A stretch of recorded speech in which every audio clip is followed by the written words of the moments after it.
The train approached the station, and the passengers, including the man in the hat, began to take their seats. The hero opened his notebook on the page with the portrait of the girl.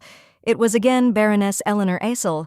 Meanwhile, our heroine was going to fry an egg from which a small dragon hatched, as soon as she began to cook it. In time immemorial, dragons disappeared, and today they have become legendary creatures that adorn the backdrop of the encyclopedia. The girl could not even think that a baby would appear from the egg she was going to fry. She found herself here when she got into a well-known romantic fantasy novel with a poor assessment from critics. The girl wanted to be transferred to another body, but was not going to do it and eventually died of overwork. When she opened her eyes, she was only a soul floating through the starry world, and in the end, when she found a free body, she simply occupied it. Although there were no wounds on her body, she was dead, not a body but a doll. The girl moved into a heroine named Eleanor Aesel, a powerful and immoral villainess who could surpass the strongest. No one knew that she was in Eleanor's body, which meant that in a few years she would be punished by the main characters. Therefore, deciding that this time she would not live a miserable life and would not die of overwork, the girl fled to the village. In the remote village of Sorrent, she was going to live quietly and cheerfully. Everything could have continued so well if not for this incident with the dragon. In the novel, the main character called him a pet, and in the end, he was just supposed to fry Eleanor. Initially, the main character was supposed to get this egg and stay with it, but something went wrong. Deciding to return the lost child to the mistress, the heroine locked it in a box and sent it by mail to the capital. It was only a small misunderstanding, and now her unhurried life had to return to normal. However, the next day, the dragon found itself in the girl's house on its own. Thinking it was a dream, she went back to bed, but the creature grabbed her hem with its teeth. Eleanor declared a truce, and when the dragon, unclenching its jaw, fell to the floor, threw a blanket at it. Rolling on the floor, he wrapped himself in a cloth and was immobilized. The real Eleanor wrote down magical inventions in a diary, so they came in handy. Unable to get out, the dragon cried, and the girl decided to leave him for a while. Stroking it, she calmed the creature, and it smiled back at her. Eleonora decided that this was some kind of mistake. She received a notification that the goods were delivered safe and sound, and there was a good lock on the box. Be that as it may, the girl was going to return the baby to her legal mother. At dawn, as the dragon in his crate began to recover, she closed the lid. Eleanor went back to the post office and asked for the package to be delivered first class, safely, directly into the hands of Countess Rainia Balteo. No matter how hard she tried, the next morning the dragon was back in her house. When dragons were raised in an incubator, an attachment began to form between the creature and the person who came into contact with it. Finding one's own person was called imprinting. It was an obligatory process for a creature from another world to live on the lands of people. In the original story, the girl read that a captured dragon could become a human. At some point, this happened. The dragon quickly grew up, turning into a baby. Eleanor hoped that he decided to imprint with her, not at his own discretion. There was no point in having a huge egg lying around in the bazaar. The girl did not understand who could have forgotten the dragon's egg belonging to the imperial family, even in this village. Perhaps someone knew which road she walks every day, and then the egg was planted. The girl didn't know anyone here because too many people knew Eleanor the witch. She hoped that the baby remembered who left him or heard the sounds around him, but he only smiled and grunted back at her. 40. In the original, the main character Rainia, who visited the imperial castle, accidentally drops an egg and breaks it, thereby the dragon is imprinted with her. The owner of the dragon is pursued by Eleanor, who seeks to get the power of the creature for evil, and at this time, Rainia makes an alliance with the main character. Of course, the girl had no desire to interfere with the original plot, so she was going to return the baby to the owner as soon as possible. According to the rules, if you don't give the dragon a name, the seal will not be completed. Eleanor had no intention of abandoning him, only bringing him back to restore the truth. 45. The baby fell asleep immediately after eating, and the girl watched his cute face, similar to an angel's. She believed that life with the main character would be much happier for him than with such a lazy and apathetic her. An investigator from Tezeb arrived at Sorrenta's security department. He was the head of the Department of Investigations and Security. A couple of minutes ago, the local worker who had been dozing finally woke up, his mouth open in surprise. Rare purple eyes, a gold brooch on his lapel, and this revolver. This was indeed the head of the department, Cale Renault. He had come on a special business and wanted to review the files related to Baroness Eleanor Asile. However, Baroness Asile had no business to deal with. She didn't even go to the city center. Before leaving, Cale looked around the security department, and there was a mess all around. He instructed the man to clean up and not doze off at work, and went outside. As Cale walked by the shops, he thought that now he would have to look for the girl on his own. Very conveniently, she was a couple of meters away from him, but not alone. Eleanor was holding the child in her arms. After talking about something with a large man of unknown origin, the girl handed him the child. At sunset, the baby cried in the bushes, realizing that she had abandoned him again. Eleanor wanted to send the dragon to the capital with her uncle, but he did not trust him, and as soon as the girl left, the boy ran away. Out of despair that he was not loved, the baby cried and cried until he was heard. Renault, who was watching what was happening, went after the boy, thinking that the Baroness had abandoned her son. The next morning, the girl was woken up by a knock on the door. After dressing quickly and combing her hair, she went to the door to see who had been brought to her so early. Through the peephole, Eleanor saw only the baby's eye, and opening the door, began to shout that he did not obey her at all. The dragon was in the arms of some man whom the girl did not recognize immediately. Looking closer, Eleanor realized from the description that it was Cale Renault. The only question that interested him was whether she had abandoned the child. Cale Renault was the protagonist of this novel. As far as the girl remembered, he was the second prince's son, being a high-ranking official in Roland's Department of Security and Investigations. As the head of the capital branch, he was responsible for the management of all territories of the state. Although he had various characteristics, such as a genius explorer or the youngest head, but his talent was shooting. Since the witch Eleanor was involved in most of the crimes in Roland, they sincerely hated each other. One of the reasons for the girl's move to the village was her unwillingness to catch his eye. And right now, he was standing in front of her, and she was making excuses to him for what she hadn't done. The girl wanted to return the child to the legal guardian, but the baby himself did not think so. Yesterday he babbled, and today he said that he would not bother her, if only to stay together. Eleanor was no one to the baby, but he called her mistress. The girl tried to prove that this was not her child, that she had first seen him only 6 days ago, and that he kept coming back.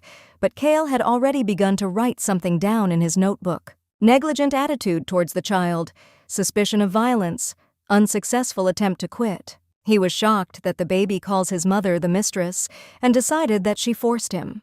Already in despair, Eleonora tried to explain that nothing forced him, and that Mr. Walter from the butcher shop was a trustworthy man. The butcher who, having received the child, immediately went to the capital to do who knows what with him.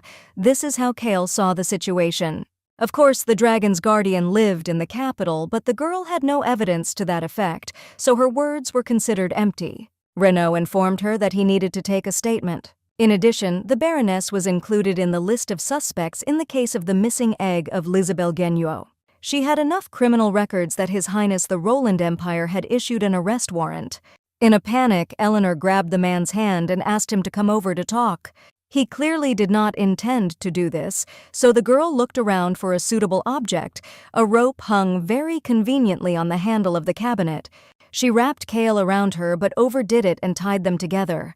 The young people fell to the floor, but the girl did not hurt at all. Getting out of the rope a second before the fall, she landed on it.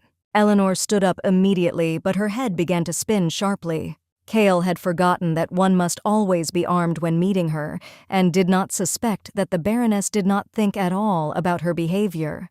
The girl just silently slid to the floor, clearly not in her best condition. Not only that, blood flowed from her nose down her face and chin. The girl's blood pressure dropped. Her back was not designed for falls, and she had no strength to fight at all. Probably all this was due to the desire to sleep more. Continuing the conversation, she snapped her fingers, and out of nowhere, a rolling pin appeared in the room. A piece of kitchen utensils hit the guy on the neck, and he fell to the floor. Eleanor only wanted to say that such frightening things are forbidden on the territory of her house. When the man began to lose consciousness, she took his revolver for herself. Eventually, Renault found himself in the living room, tied up in a chair, still unconscious. Eleanor hoped that he would not die because she did not want to harm him.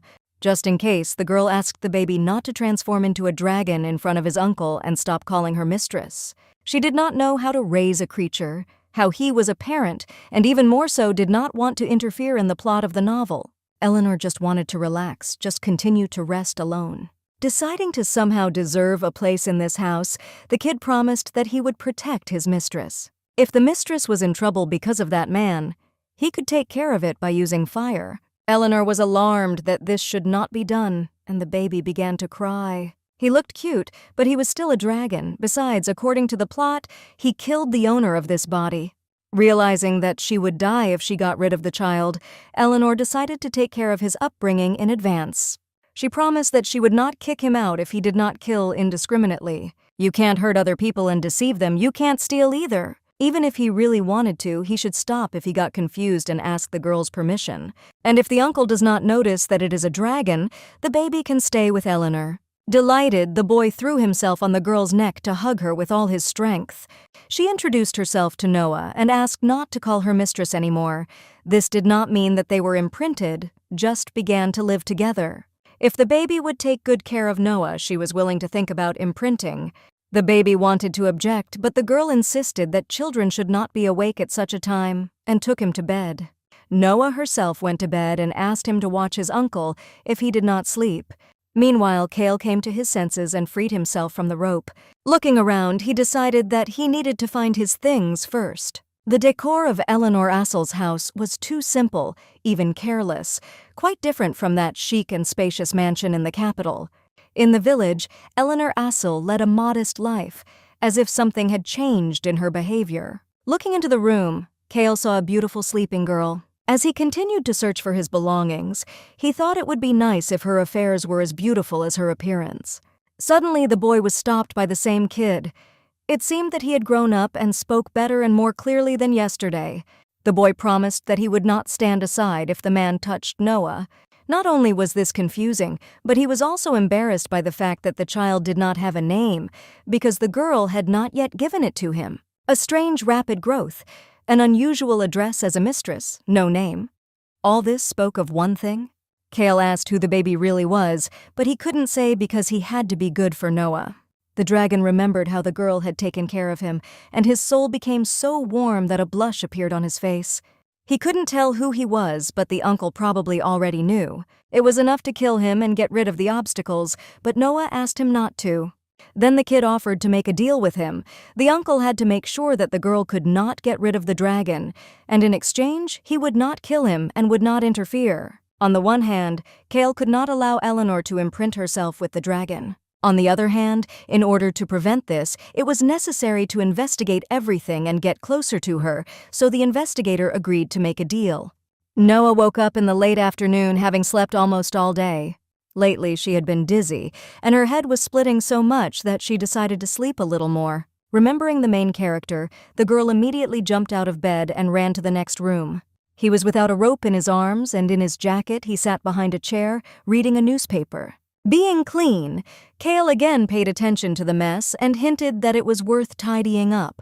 Coming closer to the point, the man said that the girl needed to testify on 2 pages, in the case of negligence to a child and the loss of Lisabel Genio's egg. Since Eleanor denied her involvement in the disappearance of the egg and was not going to go with the investigator, he said that he would stick to her himself. Renaud had come here on His Majesty's orders to find her, the main suspect in the case of the missing egg, and had even obtained permission and warrants for her immediate consideration. In a receipt and a letter of repentance issued 2 years ago, Eleanor noted that if she refused to cooperate with the investigation, she would return all her property to society and devote herself to charity. The same Baroness Eleanor Assel with 15 crimes under her belt. After reminding the girl of this, Cale Renaud decided to start with cleaning. He confiscated all illegal magical items and sent unnecessary things to be thrown away. Tired of the investigator's company, the girl began to sweep the floor more thoroughly, and he coughed, inhaling too much dust. In the end, the Baroness found herself outside the door so as not to interfere with the cleaning process. After Renaud, the house shone clean, and the girl thanked him for his work. Slightly confusing. In gratitude for her uncle's help, Eleanor stroked the baby's hair as well. Her head began to spin again, forcing the heroine to lean closer to the floor. At some point, she stopped seeing anything and collapsed unconscious. The only thing the girl managed to do was sigh that the baby called her mistress again. In a past life, at work in her and her colleagues, the bosses encouraged independence, initiative, and hard work. Noah wanted to successfully complete the project in order to be noticed, but was also consumed by her colleagues' requests for help. She tried to be everywhere and do her best, but in the end she was never noticed. After a while, Eleanor woke up in her bed. She felt sluggish, and it was like the times when she fell on her way to work. Seeing that Noah opened her eyes, the baby immediately ran to his pet, but was stopped by Cale. The man insisted that the child was still small and should not hug a sick person. He sat down on Eleanor's bed, but she backed away. He did not want to hurt her, only to measure her temperature. Leaning his hand to his forehead and then to his cheek, the investigator determined that there was a small one.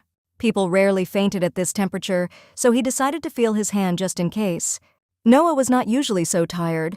Eleanor's body was strong and healthy. She didn't use magic too much, and she didn't even know how to use it. Renaud decided that the Baroness should refrain from sleeping in her arms with the child for the time being. Judging by her words, she was now a carrier of the virus. If the child became infected, problems could arise. The kid was upset that they could not sleep together, and running to the hostess was again captured by the investigator. Leave the girl alone in bed, the man took the dragon away and promised that he would wake her up before leaving. In the morning, Eleanor looked very cheerful, much better than the day before. Cale pointed out that it was not about the pressure, it was about who she was hugging now. It was about the baby. The man again took him in his arms, and the girl yawned. Seeing the crumpled dress on the chair, he neatly stacked it and put it away, making Noah slightly admire. She warned him that if he did everything so carefully, he would die early from overwork. It was not a curse, but a piece of advice. At that moment, there was a knock on the door and a doctor appeared on the threshold. From Eleanor, she learned that the girl did not eat well, with bread, biscuits, and sometimes eggs. Monsieur Voltaire sometimes brought her meat, but she did not buy seafood and vegetables because she threw it away before she had time to eat everything. It was dreary to set the table every time, and the doctor joked that the main reason for the girl's ailment was laziness. In fact, by touching the Baroness's belly, she determined that the magic in her body was severely destabilized. Although pure magic was now gone, people were still being born with magic flowing through their veins like Eleanor. In the case of the girl, the magic that was supposed to circulate through the body was leaking somewhere. Due to bad habits, the symptoms were activated. The doctor called Eleanor Cale's wife and they looked at each other questioningly, standing in a stupor. The only question that the woman could not yet figure out was why magic began to seep out of the body. Taking a closer look at the baby, she concluded that he had sucked out some of his mother's energy. The magic of this child was very similar to the magic of the patient, and the innate energy is unusual. According to statistics, a child born with magical abilities absorbed the mother's energy. Finally, Eleanor understood why he was growing by leaps and bounds. This kid was stealing her magic. The appointment ended, and having prescribed the necessary medicines, the doctor left the young people. Hoping that the woman hadn't noticed the baby's origins, Eleanor headed back to the bedroom, but Cale stopped her. He found out that she did not have breakfast. The girl generally did not eat in the morning. Cale knew that the Baroness's problems with her magical powers would end if she imprinted herself with a dragon, but he couldn't let her do that. The Baroness has always been vain, disregarding norms and morals. If such a person were to obtain the power of a dragon, it would be a disaster. Finally, Cale decided to ask directly who this child was. Not wanting to talk about such a topic, Eleanor replied that he was only a 3-year-old boy who had fallen from heaven. Asking clarifying questions, Renaud felt the dragon's absorbing aura and decided to agree that it appeared out of nowhere. Eleanor has decided that she will go to the capital and meet Renia, and if she tries to convince the baby to make Renia his mistress, the problem will be solved. The girl wanted to voice what she was going to do next, but Renaud, without even listening to her to the end, said that it was impossible. First of all, there was only one thing she could do right now, and that was to strengthen her strength. In order for the loss of magical energy not to become a serious problem, it was necessary to strengthen her body. Eleanor didn't want Cale to do this, but he insisted it was part of the investigation. Sometime later, a chic breakfast was waiting for her on the table. The girl complimented the investigator's dishes, making him embarrassed. After eating, she fell asleep again, and the man made sure that the baby did not approach the Baroness. The dragon realized that the uncle had lied when he said that he would help with the sealing, and instead he was going to suggest that Noah get rid of him. Kale decided that the baby had grown attached to Baroness Asil, but it was not mutual, for he could not believe that the Baroness could take care of anyone. After a moment's thought, he warned the nameless dragon that if he continued to stick to the Baroness and feed on her magic, she might die. As for imprinting, Kale convinced the baby that the girl did not intend to do this. His help was limited because no one would ask for imprinting if his body was in such a state. The dragon began to cry, and Renaud grabbed him and took him in his arms. He wondered why the baby was so attached to this particular girl, and the answer was very simple. She took it out of the egg. The man thought she had stolen it, but according to his research, Baroness Asil had never left Sorrent in the past 2 years. In addition, Eleanor could not sneak into the castle and not leave her biometric material there, despite the fact that she was an excellent magician. Then Kale decided that she could have an accomplice. This could be quite possible, given that the baby heard human voices when he was in the egg. However, he did not remember if he had heard the names because he was half asleep. All that remained for Renaud was to consider the possible accomplices involved in the case. It had to be someone with whom Baroness Asil had a friendly relationship, someone who had reasons to cooperate, and someone who could bypass the security system. The Baroness stroked the boy's hair in the palace, affectionately calling him Ari. Unfortunately, it was only a dream, a disgusting dream that this young man had. Lifting the Baroness out of bed, Kale sent her to the bathroom. He laid breakfast for her and the baby, and he wiped the dust in the living room.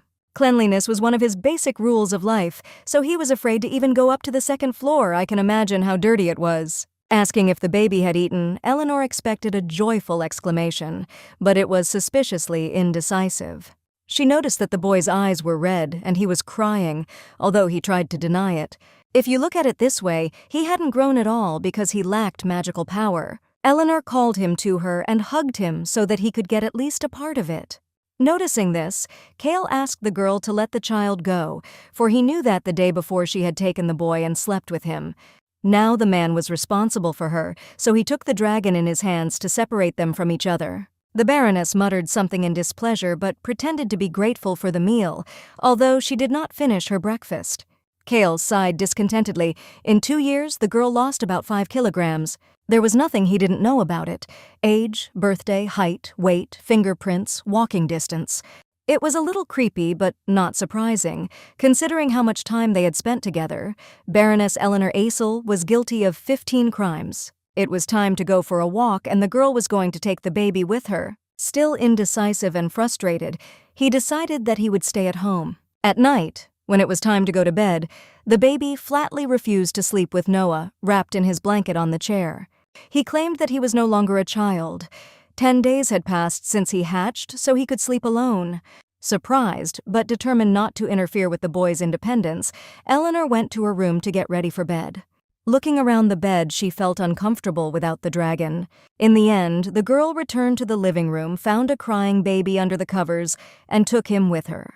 She argued that she could not sleep alone, and laid him next to her, covering him with a blanket. In the morning, his half of the bed was already empty. The dragon slept in the living room, trembling in his blanket. When Eleanor took him in her arms to warm him, he pushed her away, and the girl fell. The kid was silent, but there was understanding and regret in his eyes. He didn't want to do it. As Kale interrogated Eleanor, she thought that something was wrong with the child. Since yesterday, he had avoided the girl, as if he was ashamed of absorbing her magic, but he did not give a reason. It could all be because of the imprinting with the dragon. He already had a mistress, so Eleanor couldn't imprint herself with him. If she did, she would have to spend her whole life with him. Although the dragon chooses its own master, the baby already belonged to the imperial family. 252.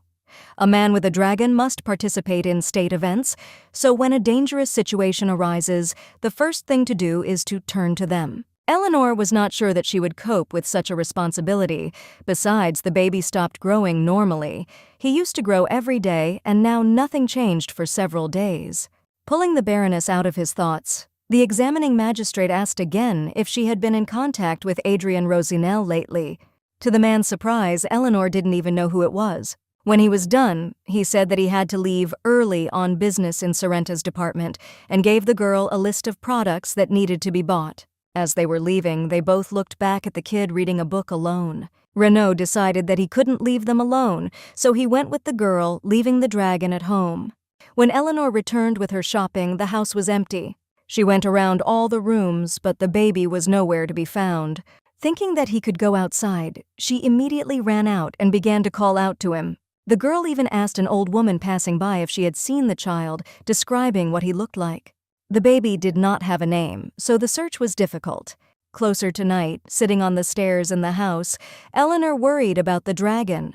Probably he had gone to look for a new mistress because she was not going to imprint with him. The girl also liked to live with him, so she wondered why he did not at least say goodbye. Walking down the corridor, Eleanor decided to first file a complaint with the rescue team, but she heard a noise in the corner of the room. Someone was stirring outside the door, and it could be a boy. In the middle of the night, Mr. Renaud ran into the Sauron security department and sat down in front of a box with a screen that resembled a computer. He contacted Taziba's security and investigation department to obtain all the material related to Eleonora Asil. There was no mistake in what he had learned about the Baroness, and even when he examined the fingerprints, it was clear that it was her. However, as for the discussion of the number of her crimes, it looked as if the conversation was not about her. So it was with Adrian Rosinel, who had been her lover for 4 years, as if she didn't even know his name, but she had no reason to lie. Cale could not understand who this Eleanor Asil was. He remembered how disgusting the girl had behaved more than 2 years ago, and about how kind and caring she became. The man felt like an absolute fool. Having worked on the affairs of Eleanor Asil for 5 years, he only now realized how stupid he had become during the 2 years of the Baroness's peaceful life. Renaud flew out of the security department like a bullet and ran in the direction of the girl's house. Meanwhile, behind the pantry door, she noticed the dragon's tail barely peeking out. Grabbing him, she was indignant at how much she was worried. She thought that he had really disappeared. Breaking free, the dragon jumped to the side as if scalded. For some reason, he believed that Noah hated him. She communicated well with him, so he fell in love with her and wanted to stay, but since the girl was sick and had no intention of imprinting with him, he thought that she was tired of her. The kid was afraid that she hated him, that he bored her. Eleanor tried to convince him otherwise. She had never hated him, but he was right. The girl did not think about imprinting because she did not believe in her own strength. I thought to return him to where he came from. Despite this, Eleanor had fun with the dragon. He was very cute and beautiful. Therefore, she kept postponing his return and staying with him, giving false hope. The girl admitted that she is a pathetic adult, but if the baby feels good and he wants, he can stay with her. She was afraid to take responsibility for her choice, so she kept delaying the decision, but in fact, she also did not want to let him go. She wanted to stay together. As soon as the dragon heard such sincere and warm words, tears rolled down from his eyes. The girl stretched out her hand to him and promised that no matter what happened, he was not to blame, because it was her choice. After a moment's hesitation, the creature stepped closer and poked its nose into Eleanor's palm. The dragon immediately turned into a child and plunged into the arms of his pet. To imprint, the girl thought about the name that she would give to the baby. In an ancient language novel, his name meant the darkest night, but she didn't want to call the dragon that, knowing that it affects the future life. Going through the options, they did not stop at Muel. In the ancient language, this meant youth and purity, and the kid liked this option. Suddenly, the whole room was filled with stars that sparkled and shimmered in the moonlight. The imprinting took place, and the imprint of one such star remained on Eleanor's hand. She was immediately visited by an incredible surge of energy, as if energy overwhelmed her entire body. At the same moment, someone knocked on the door, and thinking that it could be Mr. Renaud, Eleanor headed for the door. She decided that she would just tell him the truth, because it was not her fault. Her thoughts were pure. Just as the girl was about to open the door, the handle began to turn on its own. Eleanor forgot to close it behind her when she entered the house. Once inside, Cale Renaud pointed a gun at the girl, asking if she was the real Eleanor Asil. He threatened that she would not think of doing anything, only answering questions. realizing what he was doing in her house. Cale confiscated all of Eleanor's magical items and learned all the inner workings of the house, so she could no longer rely on luck as she had the first time. He asked again, warning that there would be no third time. The girl did not understand what this question was about. Maybe it was not for Eleanor Assel, but for Park Noah. Maybe it was not originally a question. Having plucked up the courage, she admitted that she was not who she had to be and gave her name. She was a woman of 26, but she did not even know whether to name her homeland. The man might not understand because this place was not in their world, but he insisted that she tell me. The girl was from Seoul, Republic of Korea, and, as expected, this did not mean anything to Cale. As for her occupation, she just worked in an ordinary trading company. The real Eleanor Assel is dead. Noah found this body when the soul had already left it. The girl's original body was dead due to processing. Remembering their conversation about Renault's diligence, the man understood what her advice was about. When Noah died, she found herself in an unknown place for a moment and then took over this body.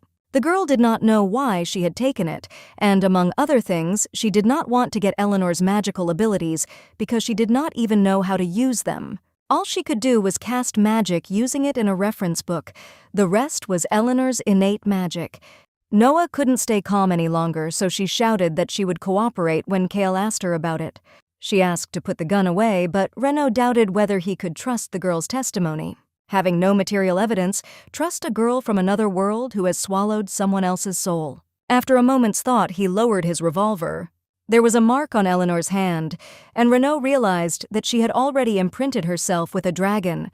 He doubted that the girl wasn't lying when she said she had nothing to do with the incident with the theft of Lizabelle Genuo's egg. Of course, she was telling the truth then, and now she was also confirming it, breathing heavily. The energy that had previously overwhelmed Noah was now tearing her apart from the inside, even though her body should have returned to normal after being imprinted. Seeing nothing but Cale Renaud's face, she began to lose consciousness again. When the girl woke up, she found out that she had fainted and had not recovered for several minutes. Touching her cheek, the man felt a fever and decided to lift Eleanor upstairs. She did not want to get up until the investigator put the gun away because it frightened her. He didn't hold it anymore, but he had another one in his jacket, so he had to take it off. Taking the girl in his arms, Cale proceeded to the bedroom, accompanied by the baby. In bed, the man brought her water and antipyretic, which she took last time. He left the girl to rest and promised that he would wake her up if necessary. Though she lacked proof, this time he believed her. The next day, when Noah was better, she agreed to act as a witness if he did not point a gun at her. The egg situation was really serious for Cale, but the girl was still not involved in it. She thought it was just a big ostrich egg that had rolled around the corner in the market. She was surprised and thought that it would be perfect for cooking, so she took it, and when she broke it, a cub appeared from there. She was told that the imprinting had begun. If she did not finish it, then it would be difficult for both the baby and her, so she did it. Not only was it a big responsibility, but the problems weren't just about sharing and using magic power, and Noah didn't know about it. Although the girl told Cale that she was not from here, she doubted whether it was worth talking about the plot of the novel. In this case, she had to tell who would be his future wife in order to be significant. Deciding not to reveal all the cards to the end, she explained that she had been living here for 2 years, so she was aware of the world from local newspapers and ancient books that she found in Eleanor's house. At this moment, Mule revealed that the uncle knew about the fusion of magical energy during the fusion, but did not tell about it. Thus, the kid accidentally revealed what he himself knew about everything, indulging Cale to help him with imprinting. When all the stones fell on the man, he was indignant that it was Noah who said that she did not know anything, although she knew perfectly well his face, who dragons were, and what imprinting was. At first, the investigator should have thought about changes in this case, but before that, he wanted to check something. So, apologizing, he touched the girl's waist. The energy was still unstable, the pulse was extremely high, and the temperature was rising. Examining Eleanor's hand, Cale began to doubt that the seal was the cause of the fainting. The mark was red and hurt when touched. The man asked the baby to come closer to him, assuming that he was the reason. Touching the child, he determined that the dragon's energy had filled not only the girl's body, but the entire house. Kale asked Noah to attack him in any way, but she could only offer a slap in the face because she still did not know how to use magic. Apparently, there could be a problem when imprinting. Under normal circumstances, the girl's magic should have merged with the dragon's energy, but something prevented the dragon's magic from getting into her body. Since powerful energy flows uncontrollably, an excess of it is formed in the body. If the imprinting was made, then she could use the power of the dragon as a part of herself, whether she knew how to use it or not. At first, Kale thought it wasn't her body, so it reacted negatively to the energy from the outside, but it turned out to be just speculation because Noah's testimony was true. He had just added a bit of his magic to her business. But there was no response. The man had heard about dragon imprinting since the time of their artificial breeding. Since then, dragons have been connecting with those people who resonate with them, and after hatching, ties with other candidates are broken, and imprinting occurs with only one. In this case, before Noah found the egg in the alley and imprinted with it, the resonance with the other person could not be cut off. After thinking carefully, Mu remembered that he had heard a voice similar to that of his mistress when he was in the egg. In the original novel, the dragon's mistress was Rainia, who may have received the egg, but something happened and Eleanor had it again. There were a lot of questions in Noah's mind, and only Mu was sure that he was imprinted with her. There were no flaws in the ritual. The dragon needed to cut all other ties except for the connection with the girl, and he was upset, realizing that he was causing her pain by not being able to do anything. Noah reminded the baby of the words she had said before imprinting. He was not to blame for anything. It was just necessary to quickly find the culprits and break off all contacts, find them together. Kale was about to return to the capital to check on the rest of the suspects. If he catches the criminal, the truth will be revealed as to who was the first to be imprinted with the dragon. The man explained that he would contact the girl as soon as this happened, and in the meantime, she should not leave this body, staying in place if possible. If Baroness Asil did not commit suicide, she was killed by someone, so he planned to study this case, who killed her and why. He also advised the girl not to use the power of the dragon. Before Mr. Renaud returned to the capital, Noah asked him to go with her to the city. When she showed the place where she found the egg, he was even slightly upset that this was only part of the investigation. The merchant interviewed by the investigator did not know anything about the egg of this size, but he was able to tell about the strangers who visited the village in the near future. An old woman and a mother with a child came, and another young girl. The merchant couldn't see her face because it was covered by a robe, but he remembered the conversation. She came when he was about to open a shop, asked what time the train to Tezabu left, and talked like a city FIFA. This happened about a week ago, around the same day that Kale arrived in Sorrent. Noah interviewed the hostess and the cook at the inn and the owner of the tea house nearby, all of whom replied that they had seen the young girl in the robes a few days ago. When Renaud called Noah the Baroness again, she asked to call her by her first name, hinting at rapprochement. The Koreans called only people of the same age or close people by their first names. She was tired of the man's questions, so she began to pretend that she was not feeling well. He knew it, but still agreed to accompany her home. As soon as the girl heard this, she immediately happily hurried forward. When they first met, Noah said the same thing about the butcher as she does now. She wanted to return the boy to his rightful mistress. After she picked up the dragon, she went to the post office about 4 times. I packed the parcel tightly and sent it to the capital, but for some reason, the dragon returned each time. Each time she gave the same address, believing that Mistress Rainia was the rightful mistress of the dragon. Returning home, Noah collapsed wearily on the sofa. As he left, Kale froze on the threshold for a few seconds and realized that he hadn't said something to his mistress. He hoped that she would accept his deepest apologies for his rudeness, although of course this did not mean that the charges against her were completely dropped. In addition, the man asked that she not tell anyone about Mool during the investigation and stop the exchange with Mrs. Renia Balteo. Noah, in turn, asked him to let him know if he resigned, wanting to hire him as butler, and smiled and said goodbye. Leaving the house, he was smiling at the top of his lungs without noticing it.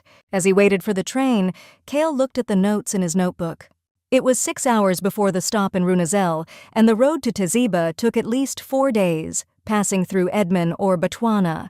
If he could not take the night train, he would have to stop halfway and spend the night in a hotel, in which case the trip would take 6 days. His plan was to solve the case of the missing Lisabel Genuo egg.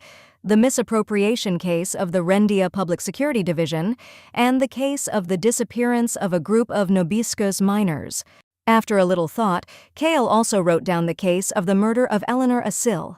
Although Eleanor's soul was no longer there, Noah could find herself in the middle of the chaos that the dragon would cause in the future. The man had decided to cross-park Noah off the list of suspects, so now she had nothing to do with him. Now he didn't have to return to this village. There was no need to clean the terribly dirty second floor and wake up this lazy girl to feed her breakfast. But now she has become the mistress of the dragon and cannot live only in peace and quiet. This could lead to their meeting again. If Cale had to shed light on the case of Eleanor's murder, perhaps then they could meet again. Covering his face with his hand, the man did not understand why he was thinking about such a thing at all. An announcement sounded over the loudspeaker that the train to Tazeba would leave in 10 minutes, and Cale, on his way to board, met Noah and Muel. She was also going to find the egg thief, and that meant that the girl would cooperate with him. As the announcement sounded again, Noah hurried the man so that they would not miss the train. Looking at her, he smiled, and it seemed that now the problems only increased. The Roland Empire is divided into 9 provinces, and the provinces are divided into districts. Each district is numbered according to political, economic, and social significance. The fewer numbers, the closer to the city. For example, the Hazet district is number 1 because it is home to the capital city of Tazeba and the estate of the upper aristocracy, and Randia is number 2 because it is home to a lower aristocracy and middle class. The most recent is the 12th district, which is home to the poor. Sorrent is the 10th district of the province of Runazel. The city is the most remote from the capital and also has a low level of development, but despite its number, everywhere is quiet and peaceful. If anyone were to look for any lively city in Runazel, it would be the part with the same name as the province itself, to which Noah, Mu, and Cale were heading right now. On the train, Cale taught Noah how to raise a dragon while she read the newspaper. In the news, the journalists wrote only about the dragon. Despite the situation, the Minister of Magic was still on a long vacation. They propagandized throughout the country that Eleonora Asil was the #1 criminal. Cale asked the girl to immediately respond if she received a summons to court, since she was in mind for more than one person. This was not because she was the mistress of the dragon, but because she was Eleanor Asil. The man wanted to ask how she knew Rania Balteo, but the train shook and he hit his head against the wall. Footsteps were heard outside the compartment door, and Noah, following Cale's request, put on her hat. It was a vendor offering newspapers, coffee, warm woolen blankets, and biscuits. Noah was just hungry and was about to get up to make an order, but the investigator stopped her, blocking the road with his foot. The merchant did not enter the other compartments, but simply left. Cale noticed her when he heard a voice approaching. The problem was that food was not provided on the trains of the near investigation. The girl disguised herself as a merchant because, as the investigator warned, Eleanor was in mind for more than one person. In Roland, the killers who could finish off the witch Eleanor without leaving wounds on the body could be counted on the fingers of one hand, so this person had to be as careful as possible. Cale wasn't sure if it was one person. There could be several others behind him. For 2 years nothing happened because before Eleanor lived quietly in Sorrenta, as if she was already dead, but as soon as she was active, things changed. The investigator repeated his question about Rania Balthayo, but the girl was not sure if she should tell about it. He gave her 30 minutes to think about it until 1 o'clock in the afternoon, and he got up to catch someone. Noah had to draw the curtains and not show her face to anyone. At first, the sounds of a struggle could be heard in the corridor, and then Cale dragged the same merchant who was watching them into the compartment. The situation didn't turn out well, so he brought it here. The investigator tried to find out who sent the girl here and whether she was a member of Yulam. In the novel, there was an underground organization created by one of the villains who targeted the dragon. Its members did not support any moral standards and did everything that brought them money. Now the girl had a choice, to be captured and killed by Yul, or to rot in prison for the rest of her life, but under the protection of the Roland SBI. In Roland, the sentencing was handled by His Majesty the Emperor, the Minister of National SBI, the Vice Minister, and the Director General, which meant that Renaud could shoot the criminal at his own discretion, except during martial law. The merchant admitted that she was only ordered to look at her face and leave. She had no intention of harming Eleanor or killing her. When the man tried to find out who else had received a similar order, the girl doubted. He turned her off by hitting her on the back of the head. Members of the Ulam organization had a self-destruct device in the neck or heart area, which was triggered when the member revealed the secret of the employer or the organization. This was Eleanor Asel's first invention, and she was sentenced to death for handing over a chip blueprint in exchange for a large sum of money, but was released at the request of the Minister of Magic. Such a person was Eleanor Asel, but due to her unwillingness to be associated with anyone, she was not a member of Ulam. Upon arrival in Tziba, Kale was going to take the merchant to the main office of the SBI so that the chip could be surgically removed. All that remained was to get there calmly. By talking about this, the man wanted to convey the importance of sharing information in this situation. Noah was afraid that he wouldn't believe her words, but Renaud made a promise. Then the girl said that this world exists only in the book, so she knows its plot. At first, it also seemed incredible to her. Everything coincided almost exactly. Basically, the book told about the development of Reyna. She became the mistress of the dragon, met the investigator, and they solved various troubles together. Although it sounded strange, Kale was the main character. This is a typical story in which good fights evil to the very end and then defeats it. At the end of the story, the dragon kidnaps Reyna, and this is how the book ends. Of course, Kale might have thought that someone had moved from here to Noah's world and written a book, because this place was too detailed and real to be anyone's imagination. In any case, the girl asked not to take her words too seriously. Since Eleanor's death, the plot has changed a lot. She decided to ask if it was true that Kale had not felt anything for Mistress Reyna, but he had never even met her. A voice from the loudspeaker reported that the train had arrived at Runazel station, and the man asked Noah not to take off her hat. She also came up with a more suitable way, to pretend to be a young family with a child. At the station, Moo saw 3 people, 1 for 2 o'clock and 2 more for 7 and 10 o'clock. One of the men walked past Eleanor but did not notice anything strange. It seemed as if they were watching both platforms. There is only one train in Tziba, but there are 2 locomotives attached to it in front and behind, each with 8 cars attached to each locomotive, each traveling across its own track. The front locomotive departs from Platform A and, bypassing the Edmond Center, goes to Tziba, where the young people were also headed. From Platform B to Tziba through the west bank of the Batuanu, the rear locomotive goes. At first, the train cars are connected, but at the border of the provinces of Runazel and Cezanne, it separates it, and each goes in its own direction. There are 4 people on Platform A and 2 on Platform B. It doesn't matter in which direction the guys go, there will still be at least 2 people. Noah wanted to offer the investigator to spend the night in Runazel, but he hugged her to him and said that nothing would change from their overnight stay. According to a report from the department, the red-haired woman had been attacked the day before, and if they wanted to get to Tziba, they had to pass through the watchful eyes of the guards. Kale offered to break away from them by holding out 2 tickets, one to Edmond and the other to Batuanu. The plan was to show that Eleanor Asel was traveling by train through Edmond, then the people chasing the Baroness would gather on that train.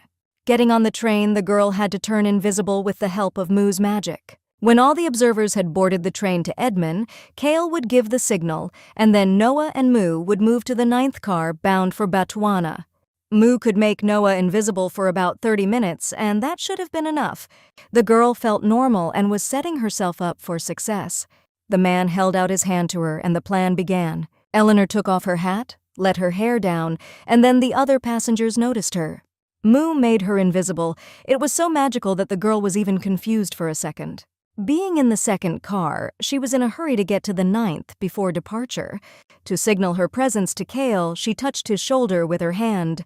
3 observers got into the cars for Edmond and 3 for Batuane. The same 3 were to cross the cars in the direction of Edmond, so the young men had to hurry. At the same moment, a bullet flew past Noah, dividing a lock of her hair into 2 parts. Once the observers saw through the invisibility, there was a mage among them. Every mage in Roland had to register with the Ministry of Magic, all of which were completely controlled by that ministry, but there was a loophole in every law. The observers were gradually approaching, so Kale decided to walk on the roof. The train had not yet picked up speed, so this was the safest way to fork at the border of Runazel and Cezanne. Noah looked out the window and was horrified. The speed was already frightening to her. Of course, she could return Mu to her original form, but she didn't want to, because in that case, more than 200 people would know that the dragon owner was riding on the train. Leaning on Kale's hands, folded into a lock, the girl climbed onto the roof of the train. Whoever was aiming at her accidentally missed, and one of the observers fell to the ground. Catching the baby, Noah crawled across the roof, the concentration of magic evaporating, and she was visible again. Shots were heard behind her again, and a man approaching the girl pointed a gun at her. She shielded Mu, preparing for death, when a bullet immediately flew out, piercing through the bandit's head. 493. Mr. Renault arrived just in time, and now there was only one car left. The man lowered Noah with the baby, but he was in no hurry to go down.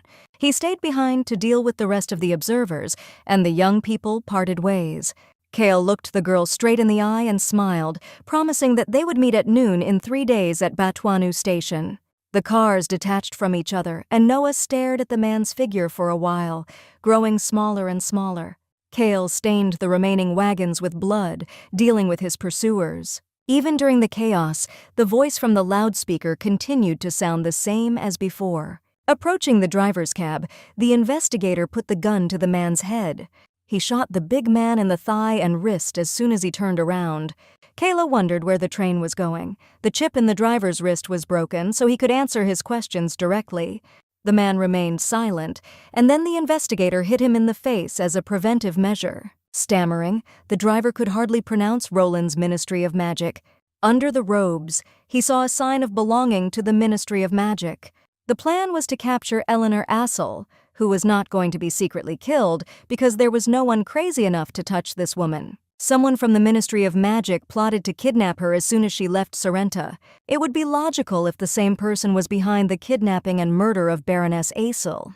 The assassin who tried to attack Eleanor Assel knew that this was no longer the same Eleanor, and this was not part of his plan. Thus, the killer was hired by Ullum to trap Noah in Eleanor's body. This could be the case. After disposing of the driver, Kale stopped the train and stepped down to the ground. Taking his glasses off his face, he froze for a second because he remembered his and Noah's conspiracy and her beautiful smile. The man hoped that the mistress would do well on her own, although he had nothing to worry about, because there was a majestic dragon next to her. By this time, Kale Renaud's subordinates arrived in time. They arrived here as soon as they received an emergency alert on the train bound for Batuan. It came from a passenger, and the man immediately knew it was Noah.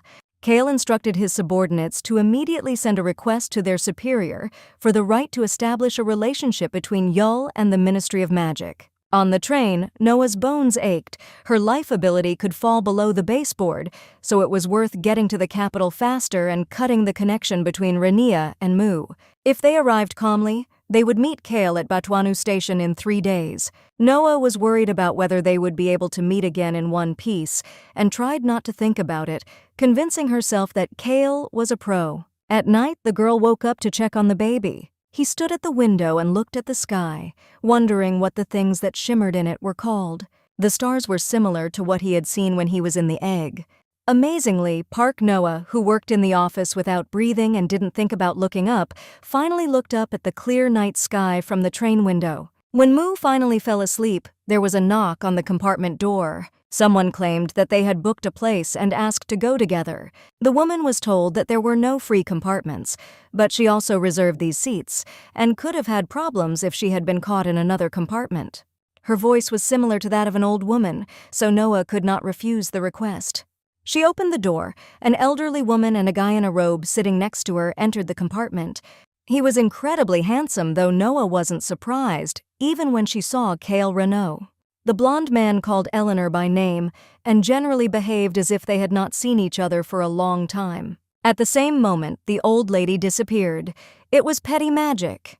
Noah had already begun to guess that the guy in front of her was a close acquaintance of Eleanor's.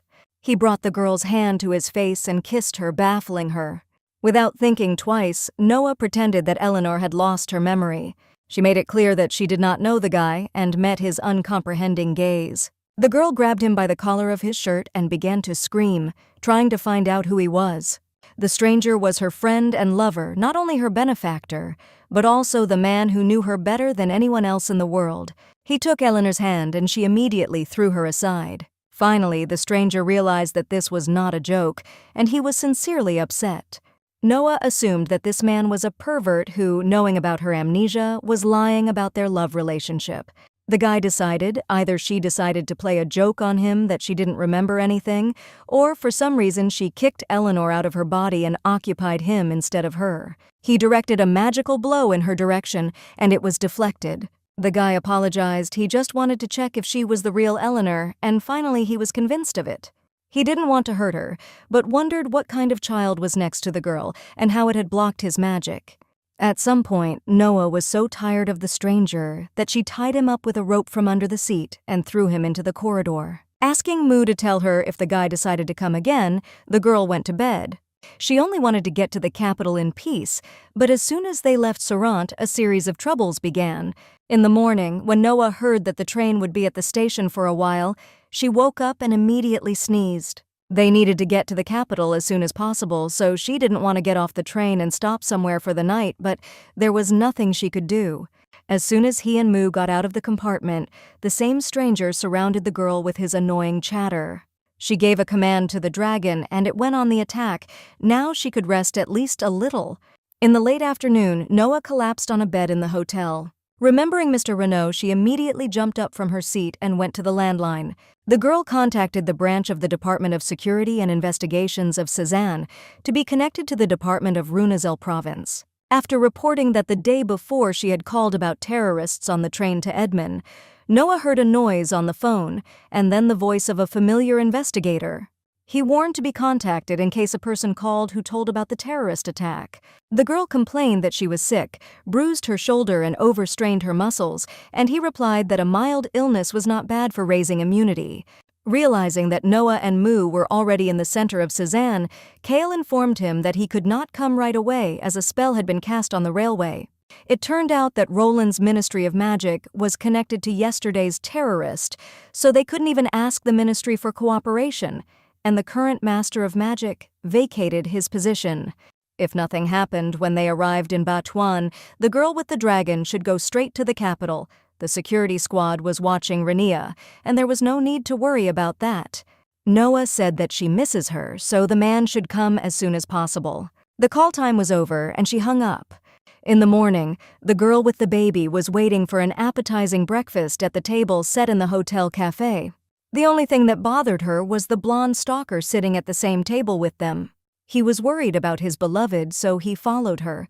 Her memory loss did not cancel out what had happened between them. The boy's name was Adrian, although Noah still called him A. The girl remembered that she had already heard this name somewhere, but it was all in vain. According to him, they broke up 2 years ago, having a big quarrel in front of the palace. Assuming that the guy still had some feelings, Noah still hoped that he would give up, because the woman he loved was already dead.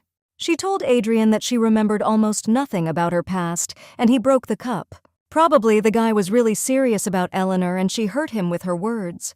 He promised that he would not interfere with her because he had no intention of harming her, as long as she gave him a chance. After thinking about Adrian's words, Noah said that he could follow her wherever he wanted, but she would have to pay for it. It was necessary to remove those people who were already watching her and those who would appear in the future, but this was not a problem for the guy. The girl saw Batuana for the first time and sincerely admired her beauty. Adrian, hugging her from behind, was too close and she didn't even have time to react. Moo hit the guy because the hostess was annoyed by things that went beyond the limit, and now he annoyed her. The girl was proudly watching the baby. Lately he had begun to speak better. According to the plan, she had to go to the hospital first, then contact Mr. Renault at the local security office, and tomorrow before noon they were supposed to leave. Adrian suggested that Eleanor take a steamer. The time of the trip depended on the weather, but the decoration was luxurious. Besides, there was a permanent hospital inside and the food was better than on the train. The girl refused, because if there was an emergency on the ship, they would not be able to do anything. Besides, she was sick. From Adrian's pocket came incessant sounds. A lot of people called him today. If he was asked to come, he did not come, and if he was told to leave, he wanted to stay, such a person. Looking at him, it seemed as if he were a slacker and a spendthrift, but knowing how he had dealt with the messengers of Ulam, he no longer seemed helpless. Leaning closer to Adrian, Noah asked why they had parted. He did not understand why she was asking, for it was written on the girl's face that she had lost interest in it. Eleanor had indeed forgotten everything, but her memory loss didn't mean that everything she had done for him was gone. Therefore, the guy asked not to be too cold to him, because there was no one else in the world who loved and cherished her as much as he did. Of course, it is natural for lovers to have different feelings, but it seems that Adrian had more than just love for Eleanor. He could have been involved in the girl's death, and it was worth telling Cale about it. At the ticket office of the station, Noah learned that due to the terrorist attack that occurred on the train, railway traffic throughout the country was paralyzed. Last time, terrorists also secretly entered the train to Batuan, so it was necessary to check all the railway tracks. The restriction was temporary, so no one knew when normal traffic would resume. Adrian received another call, but this time he dropped the call. Due to the movement of trains, all the steamers were overcrowded, so we had to stop and spend the night here. The guys stayed for a few days, so it was better to find a larger room, and the blonde one was completely separate. Entering the apartment, Noah opened her mouth in surprise. The room was more luxurious than she expected. The girl fell on the bed, and it was much more comfortable than a narrow train bunk. She seemed to feel better to be lying on such a beautiful bed. 4 days later, the girl was still sneezing, but snot was added to the symptoms of the disease. After sounding the alarm, Moo ran out of the room down the stairs. Taking advantage of the moment, Adrian looked into the girl's room. The beauty slept and sniffled, being so beautiful as if everything was sparkling around her. The guy sat down on the bed next to her and took a strand of her hair in his hand. No, Eleanor couldn't be the girl in his memories. Her cheeks were hot, and Adrian decided to bring a damp towel, realizing that she was sick. The girl grabbed him by the sleeve of his coat and called him butler. The blonde had heard that Cale Renaud had been visiting Eleanor on the case of the missing egg, but he didn't think they had become so close. Leaning closer to her face, he seemed to be waiting for something, but accidentally touched her forehead with his hair. The girl muttered that she wanted to wash, and he was stunned. Meanwhile, Moo was crying while talking to Cale on the phone because he was worried about Noah. The man, with his words, accidentally made the baby cry even more, but calmed him down by saying that he would arrive the next day at noon. When Mo returned to the room, he saw that there was someone else inside. He ordered the boy to go where he was going, and Adrian revealed that he knew about the baby's origins. The people turned out to be quite astute, but Adrian was not an ordinary man in the street, but an experienced magician. Moo was thinking about killing the guy, but Noah came out of the bedroom, barely standing on her feet. She wondered at what point Adrian realized that the baby dragon was. She drank the pills, washing them down with water in one gulp to relieve the pain at least a little. Looking at the package, the guy saw that it was a magic neutralizer. He did not immediately understand what had happened. If the girl was sad with the dragon, then the magic should fill her body and grow to an ideal state. Noah tried not to change the subject, but Adrian came close to her. Laughing slightly, he wondered how it was that she hadn't finished imprinting with the dragon. Now Adrian understood why the girl could not use magic properly, and the feeling of her presence was so faint, despite the fact that she was the master of the dragon. Sensing danger, Noah asked the kid to escort the guy out so that he could not re-enter the room. At first, Moo pinned Adrian against the wall and then threw him into the corridor, dropping him to the floor. It was quite unexpected and unpleasant, but the magician decided to observe the girl some more. She definitely had a reason for the incompleteness of the imprint. The guy's watch-like device rang again, and he disconnected the call again by pressing the button on top. Whatever that meant, he decided that he had to take the dragon before the sealing was finished. 6:30. The morning newspaper wrote that the magic used to control the railway thousands of kilometers long was mixed, and the Minister of Magic continued to ask for its release. It was still a mystery to Noah who the Minister of Magic was, and where he had been for such a long time. The owner of the cafe where the Baroness and the dragon had breakfast said that the minister was on a long vacation and contact with him had been lost. The man heard that initially they tried to solve this problem at the level of the Department of Security and Investigations, but they could not cope on their own, so they asked the Ministry of Magic for cooperation. Some time had passed since the railways were paralyzed, but the work was a little behind. Of course, this helped the business owner. Due to the shutdown of the railway, many people got stuck here. Those who were in a hurry had to go on a steamer, so it was problematic to find a ticket for it. The man, as a sign of good nature, decided to treat the baby with chocolate, and he was a little confused. After receiving Noah's permission, he still accepted the sweets and thanked the man when the girl reminded him of his manners. Noah sat at the counter, leaning her hand on it, hoping that her head would go away. But immediately a new headache appeared next to her: Adrian. Out of surprise, the girl jumped up from her seat and tied the mage's limbs with a rope. Last time she was confused, so she just escorted the guy out, but now she decided to hand him over to the police station and dragged him with her. He made a guilty face and said that he was just worried about his beloved. The girl was in the room all day and did not eat anything. Adrian apologized and promised that this would not happen again, but Eleanor confidently dragged him along the sidewalk in the direction of the Guardians of Order. Two men in blue uniforms were standing at the station, who heard a suspicious noise from afar. When she saw the policeman, she reported surveillance and asked to grab the guy as soon as possible. Noah had already decided that the law was right as always, but she was asked to provide identification in order to verify the applicant's personal data. Not only did she not have an ID, but the magic rope on the boy's body did not have a logo and was banned by Roland's Ministry of Magic. Eventually, they both ended up at the station, and the Baroness reproached herself for it. She tried her best to hide her identity, and now she had revealed it so easily. The girl wondered why she was arrested, if it was Adrian who invaded her room, and it was he who was to blame for what happened. The guy began to clown, parodying Eleanor, while she hoped to get rid of spending time with this degenerate as soon as possible. An unknown person arrived at the station to meet with the Baroness, and on the way to the room he was brought up to date. Accompanied by a girl, there was a man whose identity could not be established even with the help of a device. In addition, there was a child who also failed to identify. They tried to separate them, but the baby persisted, so they had to leave him in the waiting room with the Baroness. Surprising the local policeman with his question, the unknown person asked if Eleonora Asil looked healthy. Seeing the same man on the threshold, whom she called the major domo, the girl was very happy. Running up to Kale, Noah began to swear. The man had come to the city, but did not tell her about it, although she was worried. When she realized how it all looked from the outside, she fell silent in embarrassment and covered her mouth with her hand. What Kale was most interested in at this moment was what the Minister of Magic, Hadrian, was doing here. While the Baroness was trying to realize that the upstart mage was in the position of minister, the investigator continued to bombard him with questions. For the past few days, he had not answered Kale's calls at all, probably at the very moment when he was chasing the girl. Noah opened her mouth in surprise. His neglect of duty was simply amazing.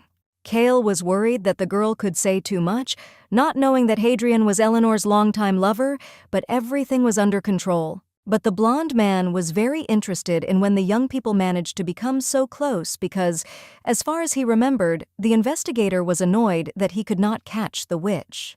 Noah and Kale tried to deny that they were close. However, in the end, they simply sent the mage to their work. The girl understood that he was mainly chasing not her, but the dragon, knowing about his true nature. She promised that Mu would turn him into embers, only the stalker would spill the beans about it to someone else. Adrian was smiling at the top of his lungs because he knew it was a bluff. After losing her memory, Eleanor had become so soft-hearted that she could not entrust such a thing to the baby. He promised that he would keep the secret on one condition: to see the dragon once or twice a week when he arrived in Tezebu, and to train it to stabilize the energy. When Hadrian patted Eleanor's cheek, Kale poured himself tea and was already beginning to boil. Noah gave her word that she would think about it, but if she saw her face in any newspaper, he would not even dream of seeing a dragon's tail. The guy noted that the girl is beautiful even when threatening, and pulling her to his shoulder, kissed her on the cheek. The cup of tea smashed to the floor with a loud crack, flying out of the investigator's hands so unexpectedly that an awkward silence hung in the room. At this moment, it was as if Adrian was not there. He ran away from punishment before Noah could get angry with him. Kale asked her to give him a couple of minutes, and they sat down at a table for a cup of tea. The man was surprised because Noah didn't seem to read the newspapers. Adrian was known for becoming the Minister of Magic at such a young age, and he was often published in publications. The girl sighed heavily and drooped, because at such moments next to Kale she felt like miserable garbage. Touching her forehead, the man made sure that the body temperature was still slightly elevated, but everything was fine. When he asked about the use of Muse magic in front of the minister, Noah babbled excitedly that it was all a surprise and the guy burst into her room, so she had to attack him. In the evening, when Kale accompanied Noah home, he informed her that the next afternoon they were to sail on a steamer. The girl was worried about her seasickness, about the fact that something might happen on the ship, but the master patiently calmed her down. When they had already reached Eleanor's house, she made him embarrassed by suggesting that he stay the night. Kale furrowed his brows and looked at the girl questioningly, and there was silence in the air. Noah coughed embarrassedly, pretended to be joking, and said goodbye to the man until the next day. In the morning, a luxurious steamer was waiting for the young people at the pier, on which aristocrats or rich people usually traveled. The ship was well equipped, and Kale reassured his companion that it would not be difficult to move the road. The catch was that during landing, the crew checked the personal data of passengers, and this could be a problem for the girl. Fortunately, Kale bore a striking resemblance to Derek Renault, who held a leadership position, so checking his ID was enough. The person in charge of boarding passengers suggested that his wife was with the man, and no additional questions arose. Technically, this was not a fake identity. Kale was guaranteed protection in the name of Duke Renault, and Noah could also use his surname. Inside, the ship looked expensive, rich, and grandiose as you can imagine. It was not worth going up to the 5th floor to avoid unnecessary attention, since it was equipped with all kinds of amenities only for the first class. The central elevator was intended for passengers, so it did not have buttons on the 1st and 2nd floors, on which the magic control room was located. The young people took the elevator and found themselves on the 4th floor. Here in their room they could safely be accommodated. Suddenly, someone in the hallway called out loudly to Mr. Balthayo, and the boys looked around to see what was happening. Mr. Calton saw an old friend and came closer to discuss the pressing issues, to inquire how things were going. Kale wanted to leave his companion in the room to listen to their conversation, but the girl had a better idea, a wiretapping device disguised as faceted chrysolite. It was a long-ago invention of Eleanor with a special magical monitor called the Eye of Largo. From the conversation of the men, it was clear that Mr. Balteo was going to the capital with his daughter at her request. However, based on the agenda related to the investigation, Rainia should have already been there. At that moment, a lady approached the men at such a distance that it was impossible to see, and accidentally bended Largo's eye. It seems that someone realized that they were being watched and did it on purpose. As far as was known, Rainia had left for Tezebu on the same day that Mr. Renault had arrived in Soran and was now to be under surveillance. 2 days ago, the investigator was informed that Mrs. Balteo had locked herself in the capital's mansion 5 days earlier. There was no second daughter in the family, and only one girl bore the title of Count's daughter, Rainia Balteo. Kale's informant could be trusted, but he hadn't seen it with his own eyes, so he couldn't trust it completely. By now, the young people could only be sure that a woman, presumably Rainia, had visited Sorrent, was on the ship, and knew she was being watched. Things turned out to be such that now Noah was not sure if Rainia Balteo had really stolen the egg, even though she was the dragon's partner in the novel. However, it looked as if she was also hiding something, if only because she had unnaturally kicked Largo's eye. Kale reloaded his pistol and said that it was for the best, for there was nowhere to run in the middle of the sea. At first, he was going to go to the captain's bridge and send a radio telegram to the security department so that they could request a special warrant for Rainia in the department so that when the ship arrived in port, they could arrest her immediately. The detective changed his mind about not giving away the dragon's identity. If Noah found herself in a dangerous situation, she could reveal the truth about Mu's power without a second thought in order to stay protected. When it finally got dark outside, Kale left the room and found himself in an empty, dark corridor. It was so quiet in it, and only the steps of the investigator were barely heard. However, not only Kyle did not sleep at such a time, someone also went out into the corridor and headed towards the young people's room. Seeing a surveillance device on the floor, the unknown person picked it up and took it for himself, as if he was originally looking for it. Morning came, and Kale Renault had not yet returned, his chair empty. Mu saw the man leave and not return, but it couldn't take the whole day to send the radio tag. The steamer moved with the help of magic, so the kid could not find out the location of the uncle, but he was definitely not nearby. Noah was worried that Kale might meet someone like their pursuers on the train, or be injured. She was worried that something had happened, so she jumped up from her seat, pulled on her hat, and went with Mool in search of the man. The guys split up, the girl inspecting the entire 4th floor, and the dragon the 3rd. Noah imagined Kale Renault cracking when they met him for making her nervous as a girl called out to her. Her hair was close to deep gold, warm blue eyes, and a delicate physique. She was definitely Rania Balteo, though different from what Noah had imagined. When she pronounced her name, the Count's daughter put her finger to the Baroness's mouth. She should have been quieter because she attracted quite a lot of attention. After Noah inquired if Rania had stolen the dragon egg, the suspected girl froze. It was such a good moment to stop the resonance between Mu and Rania, and the baby was not around. Mrs. Balteo grabbed Noah by the shoulders with a sharp movement and told her that there was only one way up, and that was an emergency exit for the crew. The girl also did not know how they all ended up on the same ship. She thought that traveling on a steamer used by aristocrats was safer, but this was not so. In addition, she was sure that if she could not cope, then the Baroness would definitely be able to, so Rania took the egg to give it to Eleanor. The day before, the girl had seen a listening device and was sure that she would die if she was spotted, unaware that Noah herself had planted it. At that moment, Mr. Balteo was passing by and asked the frightened daughter to hurry up to enter the room. Rania didn't have time to tell the Baroness now. They could get attention here, and she didn't want to be buried in the ocean. She promised that she would tell everything the next day in room 409 from 3 to 5 in the morning and leave the door of the room open. When the girl said goodbye to Noah and returned to her father, Mule went up to the floor to her favorite. They exchanged the information they had received, but the Baroness was in no hurry to turn to face the baby. Tears poured from the girl's eyes. She was afraid that Kyle might be somewhere on the lower floors, that she did not know exactly where and might be late. Noah felt that she looked ridiculous in front of Mu, but she did not know how to behave in such a situation. She decided to take the elevator to inspect the 1st and 2nd floors, which could only be used by employees, so she and Mu needed to move unnoticed. Closer to night, in case she needed to use magic, she prepared potions, put on comfortable clothes and shoes, and ate.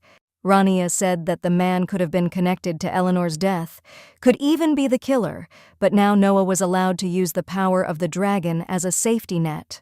She made a deep entrance before the unknown and went with the baby in search of Mr. Renault. When they left the room, it was really incredibly quiet around. In the depths of the corridor around the bend, creaks and other noises were heard, which were getting closer and closer with every second. Fortunately, it was only a girl from the ship's service staff with an empty rolling cart which made these sounds. Noah was glad that she was carried away and was about to hurry to the elevator when she immediately noticed something strange in the window. Mu saw and felt it too, for the ship had stopped moving, perhaps even a few hours ago. It was impossible to say for sure about the time interval, but the baby definitely did not feel the magic under the ship. Maybe their pursuers captured him from the beginning, but then the question arose how long the young man had been followed. When the guys got into the passenger elevator, Noah remembered that to go downstairs you need to use the staff elevator. Strange as it may seem, in the same elevator on which they went up to the room the day before, a button for the 1st floor appeared. It seemed that when Rania spoke of the way up and down, that was what she meant. There was a cipher in Mrs. Balteaio's words, as if her pursuers were luring Eleonora down. However, the girl had no other choice. She sighed heavily and pressed the button on the 1st floor, hoping that everything would be fine with Mr. Renault. As she descended, Noah told the dragon to stay close and be quieter than water, and if he felt anything, he told her. The guys walked a little along the 1st floor and saw traces of blood on the floor with a bunch of used cartridges. Next to it was a round handle from a magical mechanism, which seemed to have something to do with stopping the ship. Walking further, the girl stepped on something liquid, as her shoes made a characteristic slapping sound. There was a pool of blood on the floor. Squatting down and sniffing the substance, Mole was able to determine that it did not belong to his uncle. The kid said that if Noah focused, he could feel it too, the trajectory of magic. She tried it and opened her mouth in amazement, because at a level inaccessible to the ordinary human eye, everything around was glowing, shining, and reflecting in different directions. Those who fought here used magic bullets, so there was a trace of them. There were enough shells and blood, there were many people here, but there were no bodies, which meant that they could survive and escape. At this moment, Mu ran forward to show Noah the broken parts lying on the floor, which were nothing like the machine they had seen before. There was a noise from where they had come from. The elevator had been descending for a while, and then it had begun to open, so they had to act quickly. Grabbing the baby under her arm, the girl ran towards the boxes with wooden barrels piled in one pile and took refuge there. In this secluded dark corner, someone grabbed Noah from behind and covered her mouth with his hand so that she could not say a word. She tried to free herself and prayed for someone to help her, but it was useless. When the stranger showed her to be quiet, she turned around and felt for and almost gouged out his eye, and found that it was Cale Renault. She was about to cry, and the man held her close to him, calming her down. Now it was worth staying calm. From the other corner of the room came rattling and ringing sounds, as if they were made by a piece of metal that Mu had found. Some people were talking to each other, but the essence of their dialogue could not be caught because of extraneous sounds. A few minutes later, the door in the room creaked and then slammed shut, and the stranger left. Cale left the cabin about 30 hours ago, but he himself could not orient himself in time, as he broke his wristwatch. He was also unsure if the ship had stopped, although it had descended to check on the status of one magical device that could cause an explosion to break down. Noah approached the man and gently touched his face with her fingertips, a wound on his cheek. Cale was embarrassed, pretended that it was not very important, and switched the topic of conversation to whether the girl ate on time. Now was not the time for such questions, and Noah was almost crying. She was worried, afraid that the investigator was seriously injured, so all this time she was looking for him. Since it was not easy to get out of the room on the way back, the man offered an emergency exit, which was used by the crew. Mu had to remove the spell from the door, and Cale himself had to stay on the floor for a while longer to finish his business. They couldn't all go together, because there was another guy left next door who needed to be caught. On the one hand, with the help of Mu, they could block the entrance and leave the search until they arrived in Tezebu, but on the other hand, the evidence could disappear and the guy could escape. Noah had to pass by a staircase that would have opened a window, and Cale would have led the boy in that direction. The girl still felt somehow uneasy, so the investigator, touching her cheek, smiled slightly and promised that everything would be fine. When Mu had to unleash her magic, Eleanor's body might have an abundance of it, so it was worth taking her medication. Fortunately, this time she had it with her. While Noah searched for pills in her dress, the kid silently watched Cale and sniffed intently. The girl took out a pocket watch and, examining the time, at the same time listened to the investigator's lectures.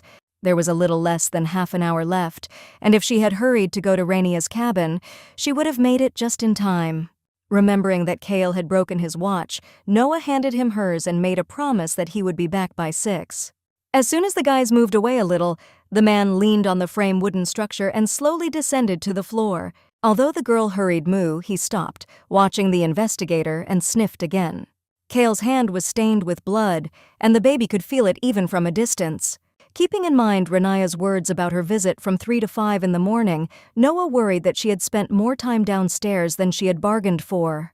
Thinking about the past conversation with Cale Renault for a moment, she realized that something was wrong. Finally, the guys reached a sealed door, from which a bright blue magical glow emanated. After making sure that everything would be fine with the hostess, Mu leaned his palm against the door and began to deactivate it. Noah had received a powerful blow and had already managed to regret that at least she had not exercised all this time.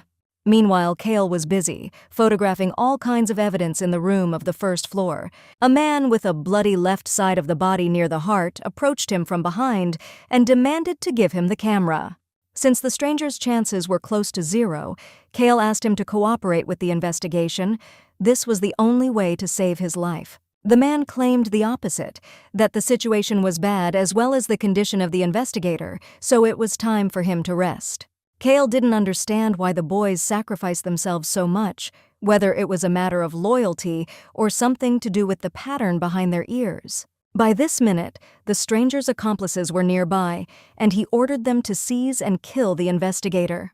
Noah and Moo had already made it to their floor, but somewhere in the distance, behind the back of the door, they heard a noise, still hoping that the master was okay. In the meantime, many passengers noticed that the ship was standing still, and they began to have questions. Looking at the doors of the fourth-floor cabins, Noah found Rania Balteo's room 409. The girl pulled the handle of the door to enter, but it was locked. She got angry, and the power of the dragon went into action. Opening the door that Rania had promised to leave open, Noah burst into the cabin. A frightened Rania sat on the floor in the corner of the room, armed with a knife in one nightie, as if preparing for an attack. Noah was late and the ship had stopped in place, so she thought that the Baroness could not. When Rania asked what had happened, pointing to Eleanor Assel's pale complexion, the girl went furious. Since Mistress Balteo had only halfway through the imprint with the dragon, her physical condition had deteriorated, and she might have suffocated a little longer, so it was worth stopping the resonance first.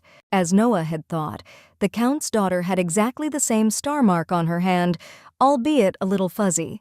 Mule walked over to Rania and leaned his hand against the mark, and everything around him sparkled again, and the room was filled with a pink-purple light. At that moment, Noah's heartbeat and breathing stabilized, and the power spread through her body, piercing her veins. The magical energy overwhelmed her so much that the girl herself began to sparkle, and the locks of hair rose up. Meanwhile, on the first floor, Kale neutralized the bloodied stranger, knocking him to the floor and pinning him with his own body. It was surprising that he was trying to get rid of the evidence in such a situation, because if he had twitched even a little more, he would have died of blood loss. Trying to escape, the man continuously called for his master, and a moment later someone appeared in the room, hidden under a mask and robes.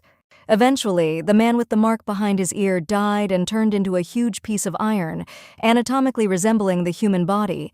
There was a sharp flash in the room, as if a masked man had released gas or smoke. Noah felt just amazing because her physical condition had become perfect. Only Rania Balteo was again in a state of wild terror, huddled on the floor at the head of the bed.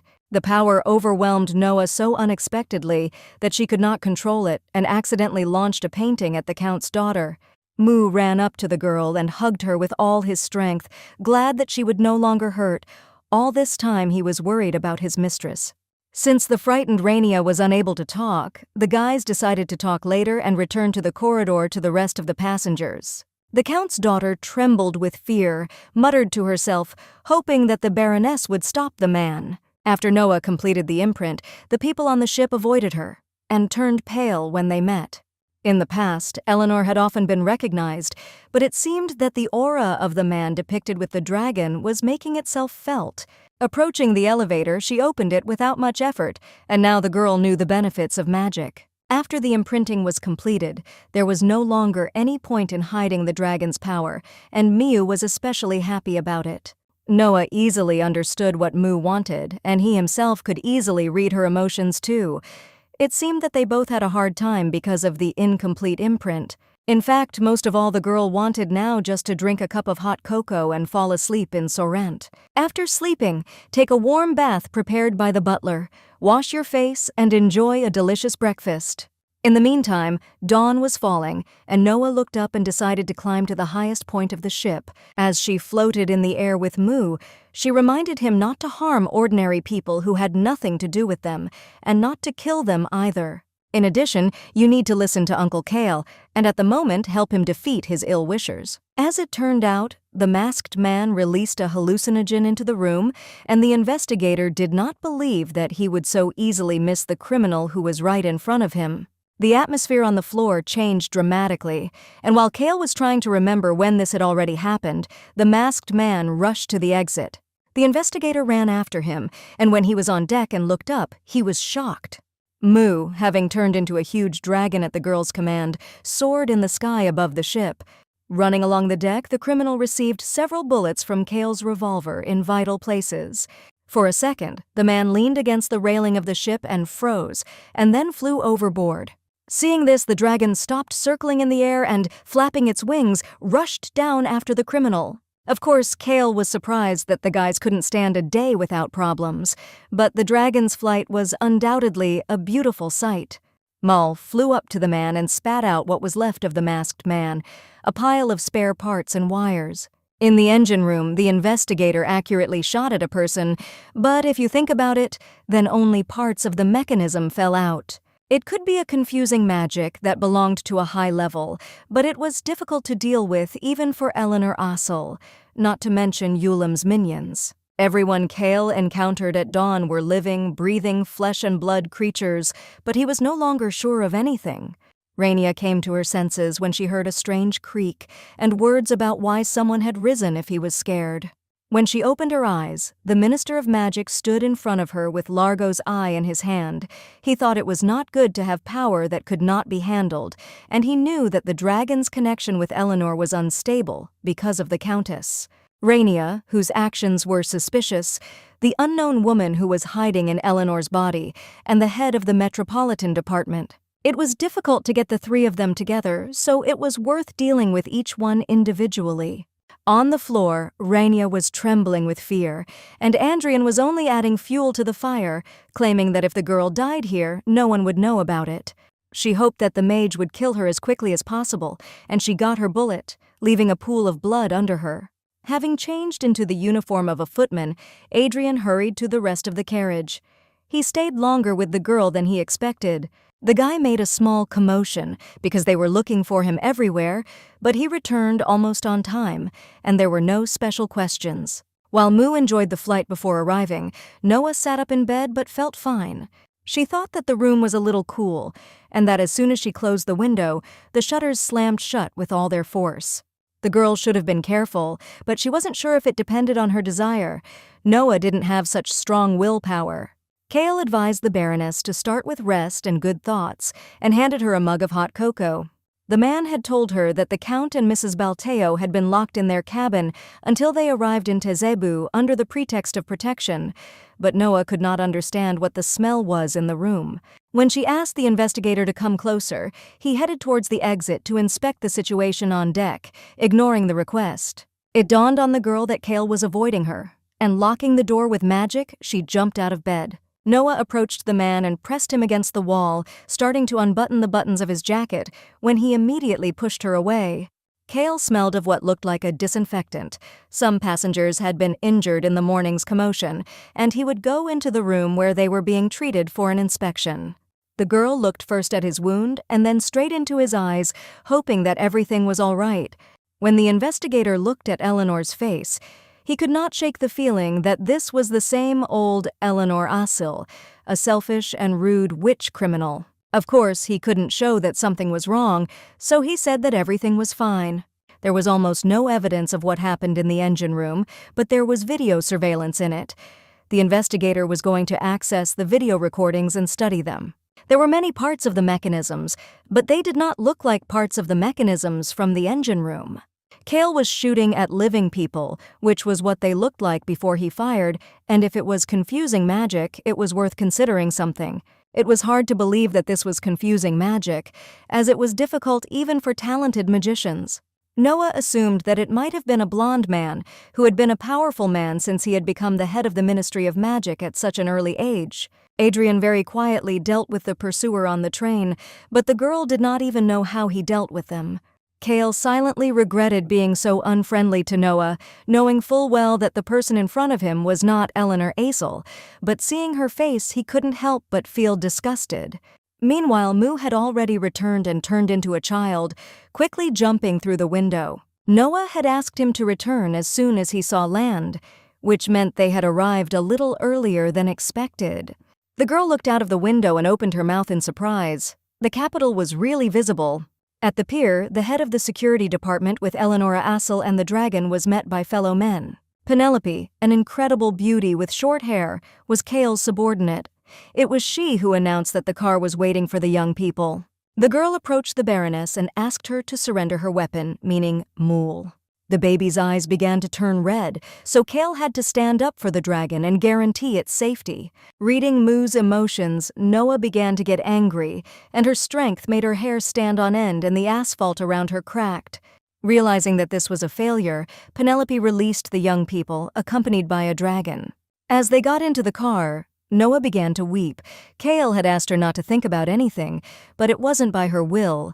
The investigator knew that it was hard for her to control the dragon's power, but if she continued like this, it would be hard for him to stand up for her. Moo thought that Penelope was hostile to the girl and got angry, after which it became difficult for her to control her emotions. Kale decided that the baby would now be with him. Perhaps the dragon's influence was amplified by their constant interaction with Noah. Moo looked inquiringly into the man's eyes and then gently pressed against him so that the girl wondered when they managed to get so close. The kid said that those who liked Noah liked him too, and there was a particularly awkward silence in the car. Finally, the young people arrived at a huge building, the Department of Security and Investigations. When the Baroness decided to carry her bag herself, a woman from the staff was so shocked that she dropped the girl's belongings out of surprise. She almost on her knees apologized to Eleanor several times in a row, and when the apology was accepted, she thanked her for her generosity. This is because Baroness Assel was the one who mocked and rudely treated people she considered inferior to her, although she thought that all the people in the world were inferior to her. In the crowd, the girl was noticed by the Minister of Finance. He was with a receding hairline, a cane, and an ironed dark blue tailcoat. The man did not think that a woman who had known shame would return to the capital, where Minister Rosenell was. He was probably talking about the time Eleanor and Hadrian had a quarrel in front of the palace, but he was talking about the magician as the victim. At that moment, His Majesty the Emperor approached the crowd. Kale was just about to report to him. He did not know that the palace had already been contacted. While Noah was thinking about how she should greet the emperor, the time for greeting was lost. The Minister of Finance was indignant at how impudent the Baroness could be if she did not respond to His Majesty's greeting immediately. The girl was annoyed that the man blamed only her for everything from the very beginning, so she thought that she would just kill him. As Noah's anger began to reach its limit and magical powers were about to come into play, Kale took her by the forearm. She had already told the head of the unit that she intended to cooperate, so she was heading to the capital for a calm investigation and was not obliged to continue listening to the minister's harsh speeches. The emperor stood up for the girl and asked the man to be polite to the Baroness, so he apologized. Patting Eleanor on the shoulder, His Majesty asked her to promise that she would keep her words about cooperation in the palace. Noah regretted putting her and Kale in a difficult situation, and a little more and something terrible would have happened.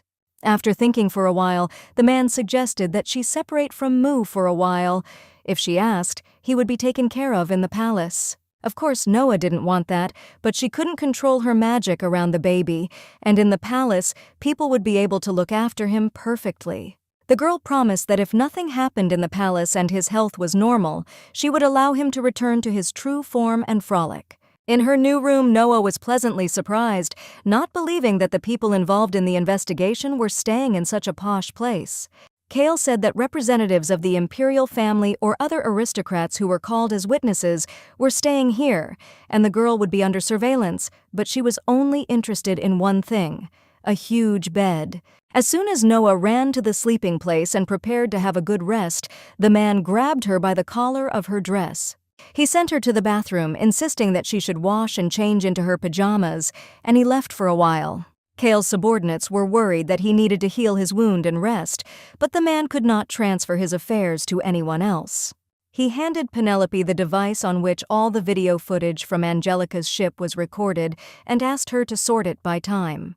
9:15.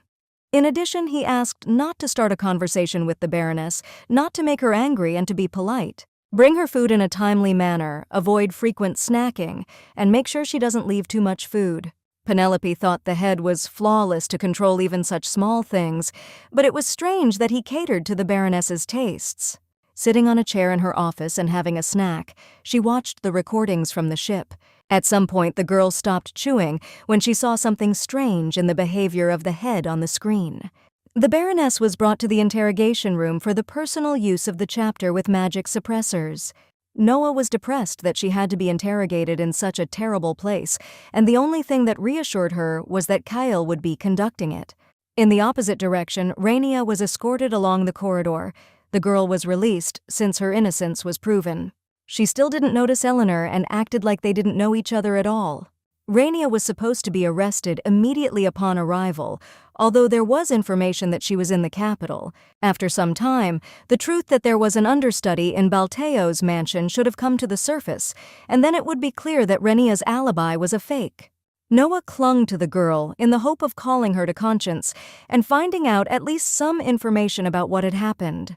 Unfortunately, the Countess, with a face full of incomprehension and lack of interest, said that she did not remember anything. Noah couldn't believe that Rania Baltheo had betrayed her and was going to transfer all suspicion to the girl.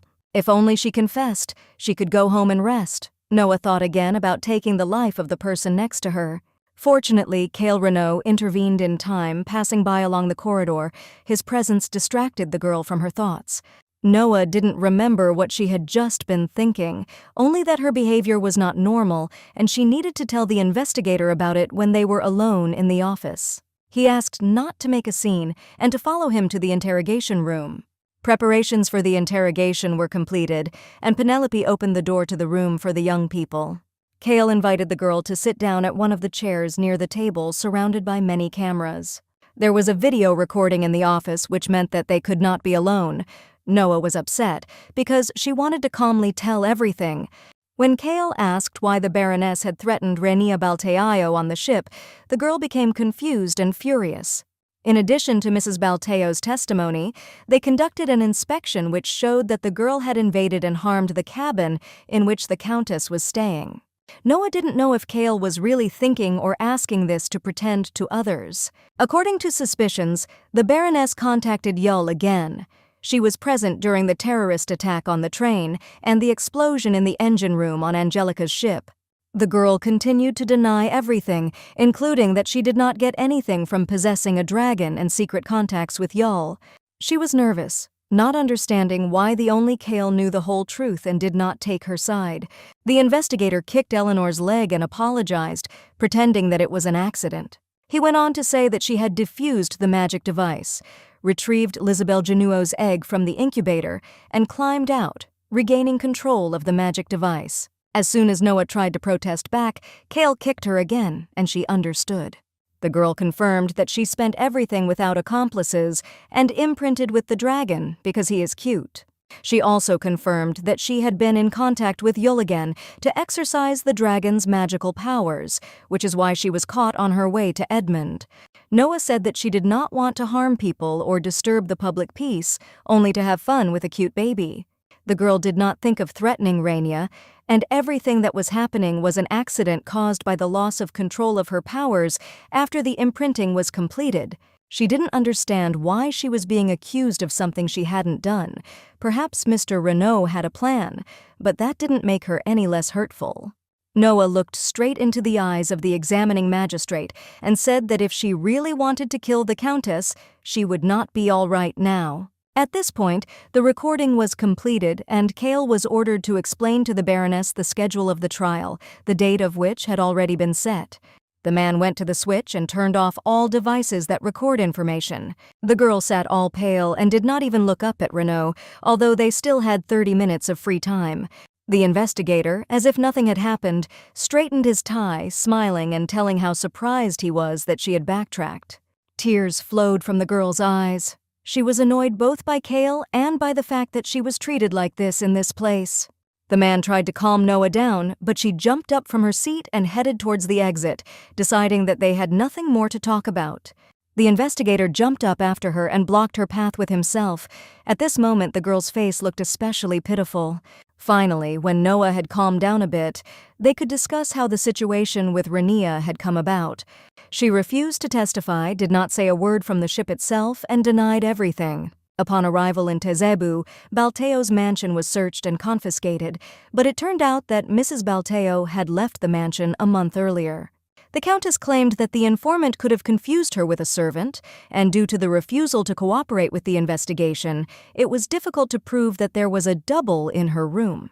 It is important to note that on the day the egg went missing, neither Rania nor her maid visited the castle. The protective barrier surrounding it automatically recognized and registered the identity of the person entering, but the Countess was not among the visitors that day. It is impossible to know how much pressure was exerted, but immediately after the testimony against Mrs. Balteo, Eleonora was ordered to be arrested. Unfortunately, this way of resolving the situation was the fastest, to plead guilty and receive an appropriate punishment. Noah was worried that she would be sent to hard labor, but fortunately, this was impossible. The trial was only a formality. For the first time in 500 years, a dragon was born, and it was a pity to miss the chance to return magic. According to forecasts, Eleanor's punishment was either confiscation of a share of property or community service. But, of course, everything had its price, so there were some formalities that the girl had to observe. 2 huge stacks of sheets of paper, ink with a quill, were placed in front of her, and she was asked to start writing. The lawyer informed the girl that she was obliged to write a sincere confession with repentance on all these sheets. Since the most cruel baroness had been convicted of 15 crimes, she had to write off 300 pages, so that people could at least slightly believe and abandon the idea of sentencing to prison the mistress of the dragon that appears once every 500 years. Although the trial was a planned show, it was the girl's duty to write a sincere confession. Cale Renaud had spent 4 nights trying to shorten her sentence, so it was worth at least trying to write about something she hadn't done. As Cale sat down at the same desk as Noah, she wrote down sheets of paper, trying to come up with the right words. The case of the disappearance of a group of workers in the mine, the murder of Eleonora Asil, the secret investigation into the Balteo case, the interrogation of contract killers from Ulam, so many cases the man had.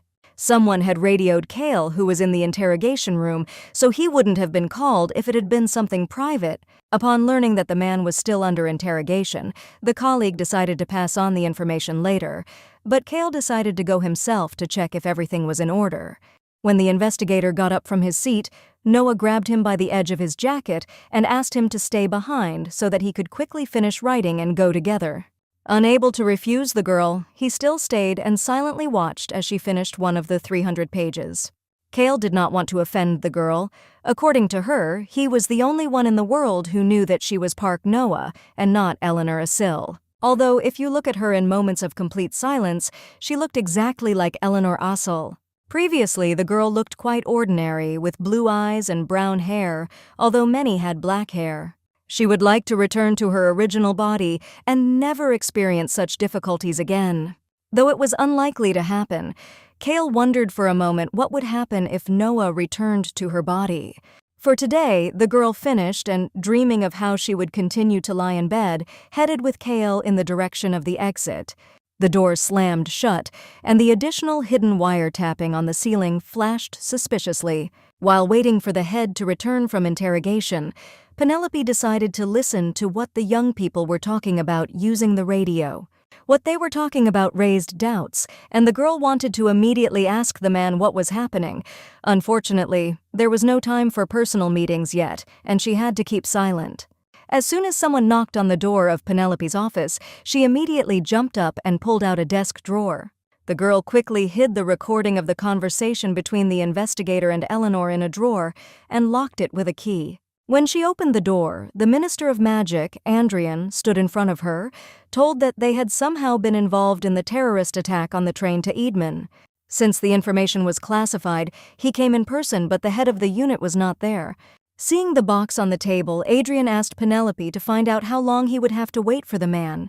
While she was talking to the interrogator on the radio in the corridor, the guy opened the box with the secret record with a magic key and took it for himself. When Penelope returned to report the problem of solving something that day, the guy was sitting on the couch as if nothing had happened. He warned that he would return the day after the trial and left the girl with the note in his pocket. Before the trial began, Eleanor was told that the procedure would take about 30 minutes. All she had to do was say certain words and not use magic recklessly. Since it was difficult for her to control her strength now, it was worth focusing on maintaining her composure. Moo was also in the courtroom on the balcony, surrounded by confused servants who could barely cope with their duties as nannies. The trial began, and Special Purpose Investigator Cale Renaud began interrogating the defendant. He asked the same questions he had asked in the interrogation room, and Noah confirmed each of his accusations. Regarding Yulam, she revealed that the group targeted the dragon, and after that, their contract was cancelled. At this point, the role of the girl was almost over, and the simplest thing remained, to swear that from now on she would be loyal to the Roland Empire. In conclusion, Mr. Cale Renault asked the judges to sentence Eleonora Assel to 5 years in prison and thousands of hours of community service. Noah pretended to be deeply remorseful for what she had done, but did not have time to finish the prepared sentence.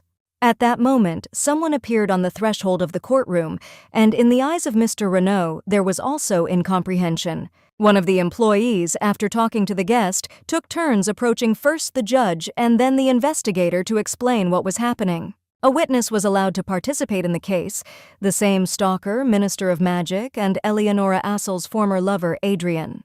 He appeared before the judge and stated that he had previously protected the Baroness by placing great importance on her innate talents in magic. This time her actions endangered civilians.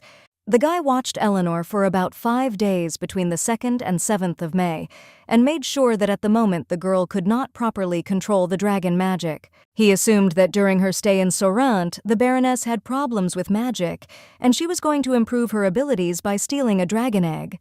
It seems that everything did not go as planned, just like now. From anger and bewilderment, the girl's hair began to gradually stand on end. Cale once again distracted Noah with a cough, and she remembered to control herself, not to think about anything, and not to succumb to provocations. At the same moment, Moo, his eyes filled with anger again, went downstairs, breaking the balcony railing and leaving a cloud of dust in his wake. The girl asked him to stop, and the baby, without thinking twice, immediately ran into the arms of his favorite. Watching such a picture, Adrian only stood silently in place and smiled from the top of his mouth. Everything was going according to plan. Appealing to the judge, he obtained permission to imprison Eleanor Azila in custody reserved for the great spawn of evil. She was surrounded by men with devices similar to a clothes remover and put on a magical collar. The saddest thing is that Eleanor Assel herself invented this. Adrian went on to say that the Baroness could hardly restrain herself, but it was true that the dragon's magical power would support Roland's recovery, given the value of the dragon's current owner, Eleanor Assel. He asked to be given special powers to control the accused and petitioned for a sentence of 200,000 hours of community service. 200,000 hours is 300 days or 22 years. If you work 10 hours a day, it's 44 years, and if you work 8, it's about 60. When the meeting was over, Adrian complimented Eli's new necklace. The guy was having fun, but he regretted that he could not get the authority to control the girl.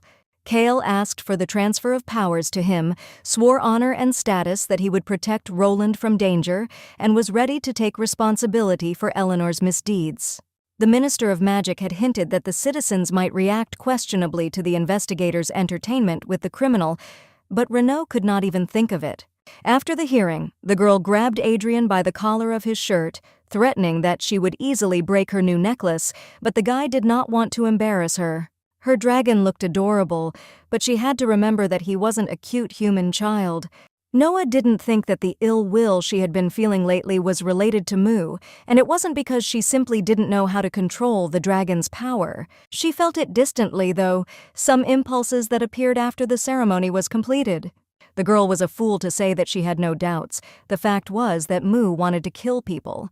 Adrian promised that he would help her control magic and teach the baby, because it would be better for herself and the dragon as well. If Eleanor's skills grow enough to prevent her from being eaten by the creature, she will be released. As a mage, he was interested in dragons, but he also said that he loved the girl, so he was ready to help.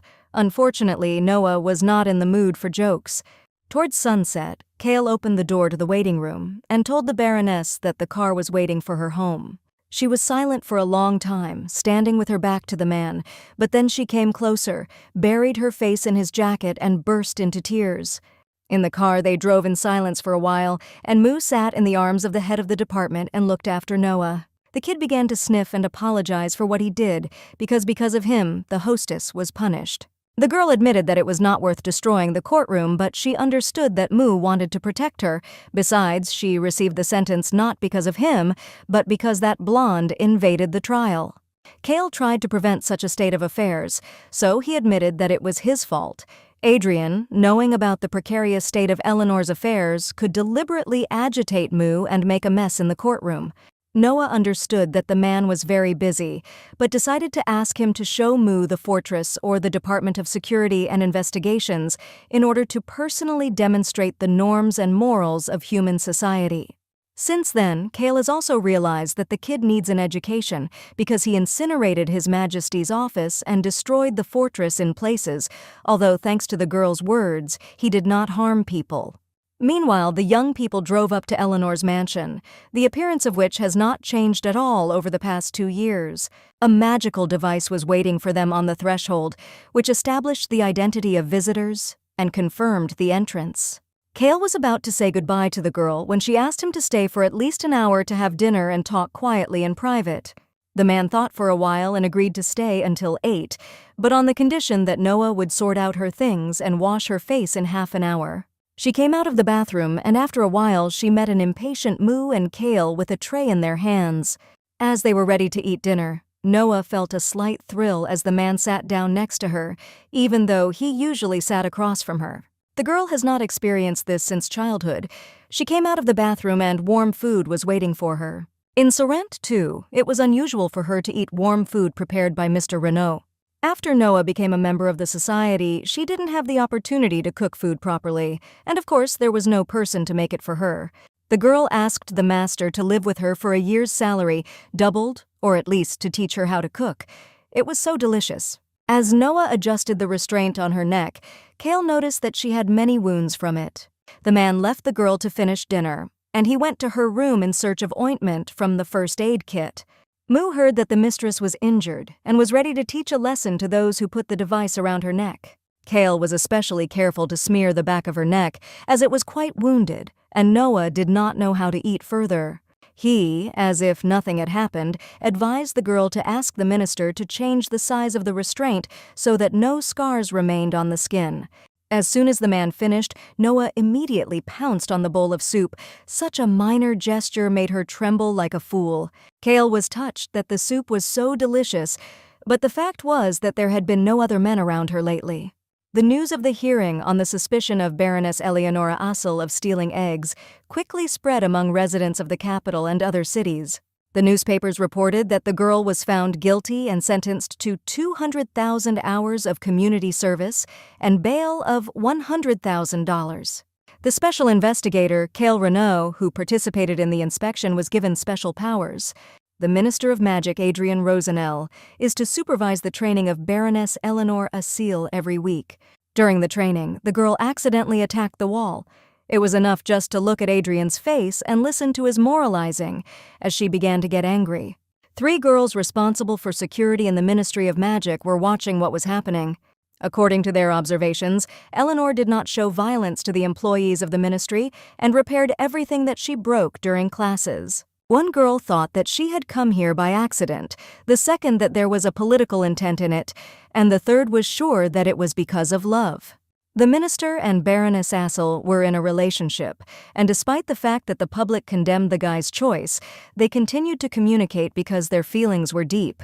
Since the incidents did not stop due to the Baroness's reckless words and actions, the minister, who could no longer bear it, quarreled with her in front of the palace, and they parted. After breaking up with the minister, the Baroness experienced any feelings for the first time, and it was emptiness. Even with untold riches, it was impossible to return the lost heart. Baroness Assel chose the path of solitude in Sorrenta, where she constantly regretted what had happened, asking fate to give her a chance. Her prayers were answered, and by stealing an egg from the palace, she wielded the power of a dragon. Although her behavior in the courtroom was cold, she continued to ask for forgiveness in front of her beloved. With the change in her behavior, Rosenell's heart had to change, as was the fate of the characters. This was the idea of the novel invented by one of the girls. She wanted to write something like this about a man's sincere feelings for a regretting girl. She wanted to create the feeling that a heartless girl is thawing to the main character, like sunlight. The other 2 condemned her idea. As soon as she got caught using people with character samples for the novel, she would begin to be persecuted. Magical power is a high-density force that encompasses and unites the entire dimension. 1076. There are several theories about the limits of magical power, but the most influential is the one by which there are other dimensions in the world. Many scientists claim that dragon magic comes from another dimension. It is purer and denser than the energy of this world, so it is believed that magic exists everywhere, but has differences. In ancient times, dragons began to migrate to Muit, and magical power appeared in abundance on the land, and then many people were able to use magic, and pure magic became widespread. But the dragons lost interest in the dimension and gradually left Muit, after which the amount of magic seeping into Muit decreased significantly. So the magic from another dimension ended and the human intellect began to compensate for the resulting voids. Instead of teleporters, railways came into use, gunpowder and firearms were invented instead of magical attacks, and medicine appeared instead of healing magic. Although, of course, this world has not yet reached the technologies of the 21st century, such as mobile phones. To become a magician, you need to be extremely sensitive to the flow of magic in nature, or naturally have more magical power than the average person. The type of mages who easily find the magic of nature is preferred in the selection of personnel. A skillful type who is born rich in pure magic, rare even among mages. So at the moment, Adrian was the only one who could teach Noah how to manipulate magic. They had been practicing for several days, and there was no progress, but the girl still preferred to lie on the couch. In the courtroom, Adrian had pretended to be strong and relaxed, but now he was rather soft on Noah. If it was Cale Renault, he would have made her stand up immediately. The guy said that now Eleanor was thinking about another person, and she pretended that this was not so, wondering how he understood. The girl apologized, promised that she would not think about it anymore, and Adrian's heart skipped a beat. Such a reaction was normal. It was Cale who was strange because next to him only Noah was embarrassed and panicked. Adrian admitted that he was interested in the girl, and it was quite burdensome. Baroness Eleanor Asel was no longer the woman he once liked. During dinner, Noah reported that Adrian seemed suspicious to her anyway. Cale did not hear what the girl was saying and kept asking them again as they sat opposite each other at the long dining table. The man sat closer, but it still seemed to him that Noah had been trying to avoid him lately. Receiving no affirmative answer, he packed his things, took Mu with him, and asked for the documents to be handed over to him in writing later. On the porch of the house, Mu tried to stop Cale Renault by grabbing him by the hem of his jacket. Taking the baby in his arms, the man apologized for the fact that they had quarreled in front of him, but Mule admitted that Noah did not like their care. When Cale came close, it became difficult to eat, but she did not want him to leave for good. The next morning, the young men arrived at the building of the Department of Security and Investigations of the Rendia region, while a servant of the investigator played with Mu at that time. Less attention was paid to this building than to the main headquarters, and besides, the building was new, so the guards were better. All witnesses and evidence came here on the second floor. Mrs. Noah had been called here to inspect the metal frame, which resembled human anatomy. On the ship, the man had to deal with 5 people, and all but one of them had collapsed to such a state. Behind the robot's ear was a small letter R, and when they were in human form, they had the same sign behind their ears. Fortunately, one of them, who turned out to be a real man, was captured and interrogated, but he claimed that he did not know the meaning of this letter, although he himself had a large letter R behind his ear. The investigation suspected that the capital and small letters correspond to a real and fake person. During interrogation, the man admitted that he did not know anything, but heard that somewhere there was a plant with mass production. Everything was set up by a high-ranking person from the Ministry of Magic, and he didn't know anything else. A high-ranking person could be Yolam's boss, but the key here was something else. An influential person from the Ministry of Magic. At the moment, the deputy minister's seat was empty, and in the system, all decision-making powers were concentrated in the hands of the minister. Thus, the one who deserved to be introduced as an influencer by Yolam is Adrian Rosenell. It is possible that he was aiming at Eleanor, who has the power of a dragon. He should not forget about the incident with the murder of Baroness Assel. Besides, if Hadrian was involved in the murder of the Baroness, he could know that the girl was not actually the real Eleanor. According to the testimony of the terrorists from the train, they were ordered not to kill the Baroness, but only to take her prisoner. The girl thought for a second and remembered how the magician said that she was interesting to him, joked that someone else drove Eleanor away and occupied her body. Cale revealed that the next undercover investigation would be directed at Adrian Rosenell, and Noah promised that she would try to learn something from his classes as well. The man was going on a business trip to Nobiscos, so she had to stay alone in the capital for a while. The security department dismantled the robots received on the ship to find out where they were produced.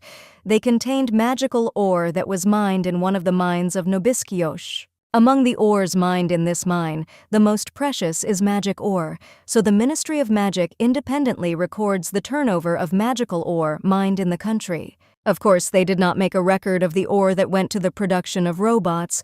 Then it could be illegal trafficking. Penelope burst into the room to inform Cale of the doctor's final examination before leaving, but when she saw the Baroness, she immediately left. In the evening, in Eleanor's house, a man sitting on the floor played with baby Moo with a tea set and cubes. The dragon said that he felt his mistress angry because his uncle kept his wound a secret from her. When the girl approached him and the baby, Cale stood up and tried to mumble something, apologizing. Noah was upset because she couldn't gain his trust, worried because he hid his problems from her. The man tried to say something else, but she asked him to undress to look at the wound. Incredibly nervous, he pulled back his tucked-in shirt, began to unbutton his buttons and untie his tie. The wound was not visible because of the bandage, but it must have covered a considerable area. When the girl tried to touch his stomach, Cale was especially worried and jerked abruptly to the side. Drops of sweat dripped from his face, and a barely noticeable blush broke through on his cheeks. In the morning, just before going on a business trip, the man was informed that he had to go to Edmund. The reason for such an obvious demotion was a reporter's note given to Cale by the head of the department. It said that the chase of the head of the Department of Security and Investigations and the witch who committed 16 crimes ended in love. The article used the data of an anonymous informant. It was based on the decryption of a secret recording of a dialogue between the man and Baroness Assel. The newspaper publisher met them halfway and stopped the publication of the morning paper, and Cale was sent to Edmund to cool his head a little. The supervisor asked him to hand over Nobiscos's case to the Rendia Public Peace Department and not return to the capital for a while. Cale was angry that Penelope had mishandled the materials, but she swore that she had not given away the secrets of the case to anyone. She had indeed made a transcript of their dialogue with the Baroness because its contents were strange, but she kept all the materials in a safe even when she left her seat. The girl did not suspect that there was a problem with this, but it was that her workplace was visited by the Minister of Magic and Viscount Roland. Hadrian had warned that on this day the girl and the dragon should practice mental union, but the baby was playing carelessly in the garden. It was obvious that Eleanor simply did not want to study. The mage was leaving for a business trip the following week, so he wanted to make the most of his lessons before he left.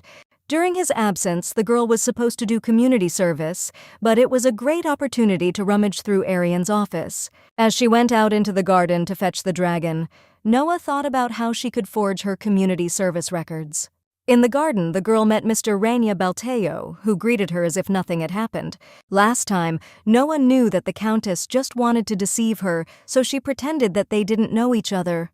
But now she was different from Rania, whom the Baroness had seen on the ship, for the girl's face was expressionless and her movements were strange. Noah took the Countess a little further and assumed that someone was threatening her, so she couldn't tell anything. No matter what hint the girl asked from Rania, she, with a face full of incomprehension and detachment, claimed that she knew nothing. After a moment's thought, Noah turned the Countess's head and pushed back the strand of hair that covered her ear. The small letter R was in the same place as the robot she had seen earlier. Rania, who Cale's men couldn't see in Baltheo's mansion, was probably not a stunt double. They didn't hire or manage a stunt double. The one they did manage was the Countess on the ship. Finally, finding Moo in the garden, the girl used magic to go with him through the air to her uncle. She should have told him that Rania, who was in the capital, was a fake. Climbing through the window into the department building, the guys decided to start their search from the office on the second floor. Penelope blocked the Baroness's way with her own body, and with the help of a gesture showed that she should be quiet. When she heard that Eleanor was going to meet Mr. Renault, she told her that he had left for Edmund at dawn. As much as she wished it were otherwise, Penelope sighed heavily and apologized, admitting that it was her mistake. Meanwhile, Kyle was already heading towards Edmund in the train compartment with his subordinate Paul. As he asked, the guy found the schedule of affairs of Minister Adrian Rosenell, for which he received praise. The Magus's official schedule was quite tight due to the incident on the railway, which meant they had time to investigate. Looking at the paper with his eyes, Kale saw the plan of conversations with Baroness Assel and began to worry a little. Paul tried to reassure him that Penelope would do just fine, but the man wasn't worried about her. When the guy suggested that the head was indeed in a similar relationship with Baroness Assel, his incomprehension of what was happening knew no bounds. Apparently, even Penelope's best friend, Paul, did not know anything, which means that it was not she who revealed the content of that recording. Kale changed his clothes to get out in the middle of the way. Dealing with the disappearance of people in the Nobiskiosh mine was his task, so he wanted to do it himself. Even if he was caught, he always had a backup plan to work as a butler at Eleanor's estate. Trying to concentrate magic in the palm area during the class, the girl almost cried about how much she missed her butler. Hadrian stepped closer, took her by the elbow, and explained that she needed to share her strength with that of the dragon. In the departmental building, Penelope told Noah that Mr. Renault was demoted because of a scandal built on a recording from the ship. She followed the tape properly, but the head suspected that Minister Rosinel might have stolen it. Penny was curious who Eleanor Assel really was, and she apologized for not being able to tell her at the moment. Penelope just laughed. Since the Baroness asked her for forgiveness, she was definitely not real. The head asked to tell the girl to beware of the minister and leave the capital if something happened, but did not specify where. Penelope helped the Baroness and conveyed the words of the head because she believed that she was a good person and Kale's decision was correct. It was hard for Adrian to guess why the girl's presence was so weak, but she easily absorbed someone else's magic. The guy offered her to rest for a while and give the dragon to him for this time. Today, he and his workers had to select materials that would be able to resist the dragon's magic for as long and effective as possible. While he continued to explain to the employees what needed to be done, the girl quickly left the classroom so as not to be noticed, like a thief, to conduct her research. Any materials or books related to the letter R would do, and she assumed that there would be something about clones among them.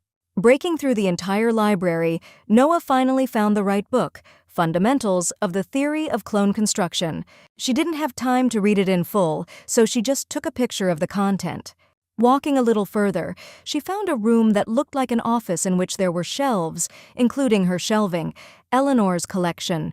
There were many things here that helped Noah adapt to this world, and they could be easily seen in the house and on the street. The entries ended in the 25th years, and next to it there was an empty showcase prepared for something.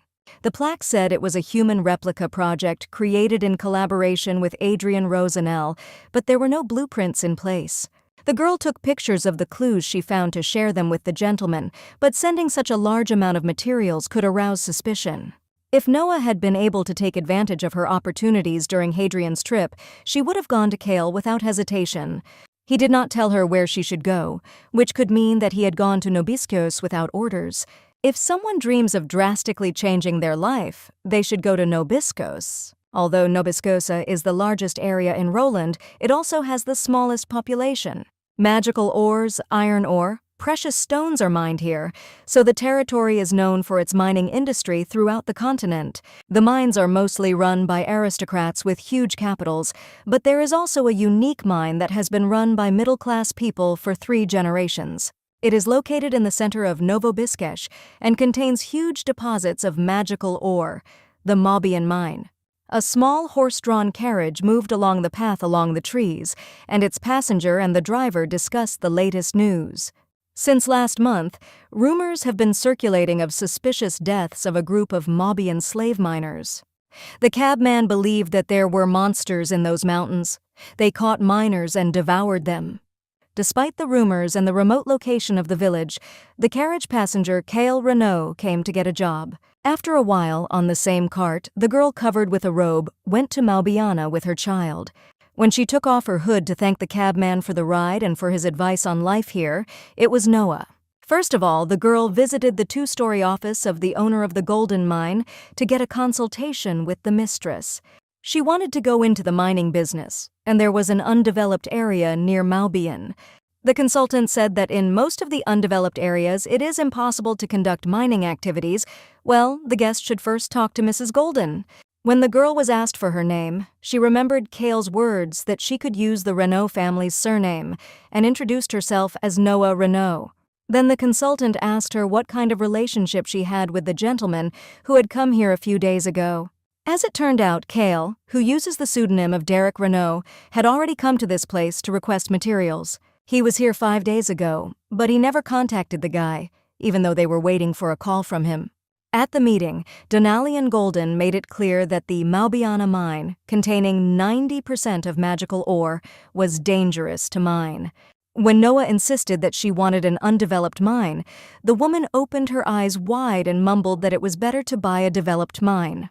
She mumbled that beyond Maubian there were impassable mountains, difficult to develop, and a few years ago the Ministry of Magic banned the development of mines altogether. They had run the mine for 3 generations, but Mrs. Golden was especially worried about the sale when it came to disappearances. Maubian was a special place. Next to the mountain range there was an immeasurably huge lake, which had already been dug up in the mine. Thanks to the village's water pumps and various safety devices, the number of miner deaths since Mrs. Golden's grandfather could be counted on the fingers of one hand. But since last month, prospecting miners have begun to disappear, and the bodies of some of them have been found in the mine and in the lake. About 43 workers went missing, and 11 bodies were found. No matter how it sounds, according to other miners, a monster lives at the bottom of the lake. Before the founding of Roland, these places were called the Lullaby of Dragons, so it was said that the magical ore mined in Maubian was especially pure.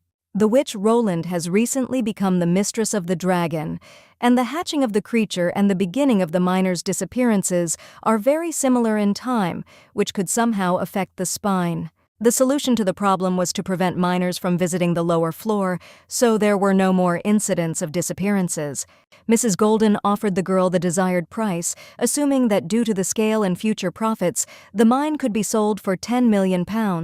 Imagine her disappointment when Noah offered only $4 million and stubbornly stood her ground, not succumbing to persuasion. With trembling hands, the woman nevertheless signed the contract and entered the amount of £4 million. Less excitedly, she asked about Noah's cash and ID. When Noah handed Mrs. Golden Eleanor's ID, the woman's eyes crept up to her forehead. On the other hand, it was in her interest to sell the mine quickly. The girl made a pact, and going out into the courtyard met Moo happily running towards her. The uncle was not around, but some of the children were very surprised. There were a lot of spirits around. He couldn't see their faces because they were too far away, as if in the depths, but they talked to him in a very friendly way. Mull advised the girl to listen so that she could also distinguish the voices, but she did not hear anything. Perhaps the limiter prevented this. A man, holding a sign in his hands, announced that that evening the miners were being assembled for the night shift, with a bonus much higher than the day shift. Noah and the baby did not pay attention to his words, and they got into the carriage, thinking that it was going to the inn.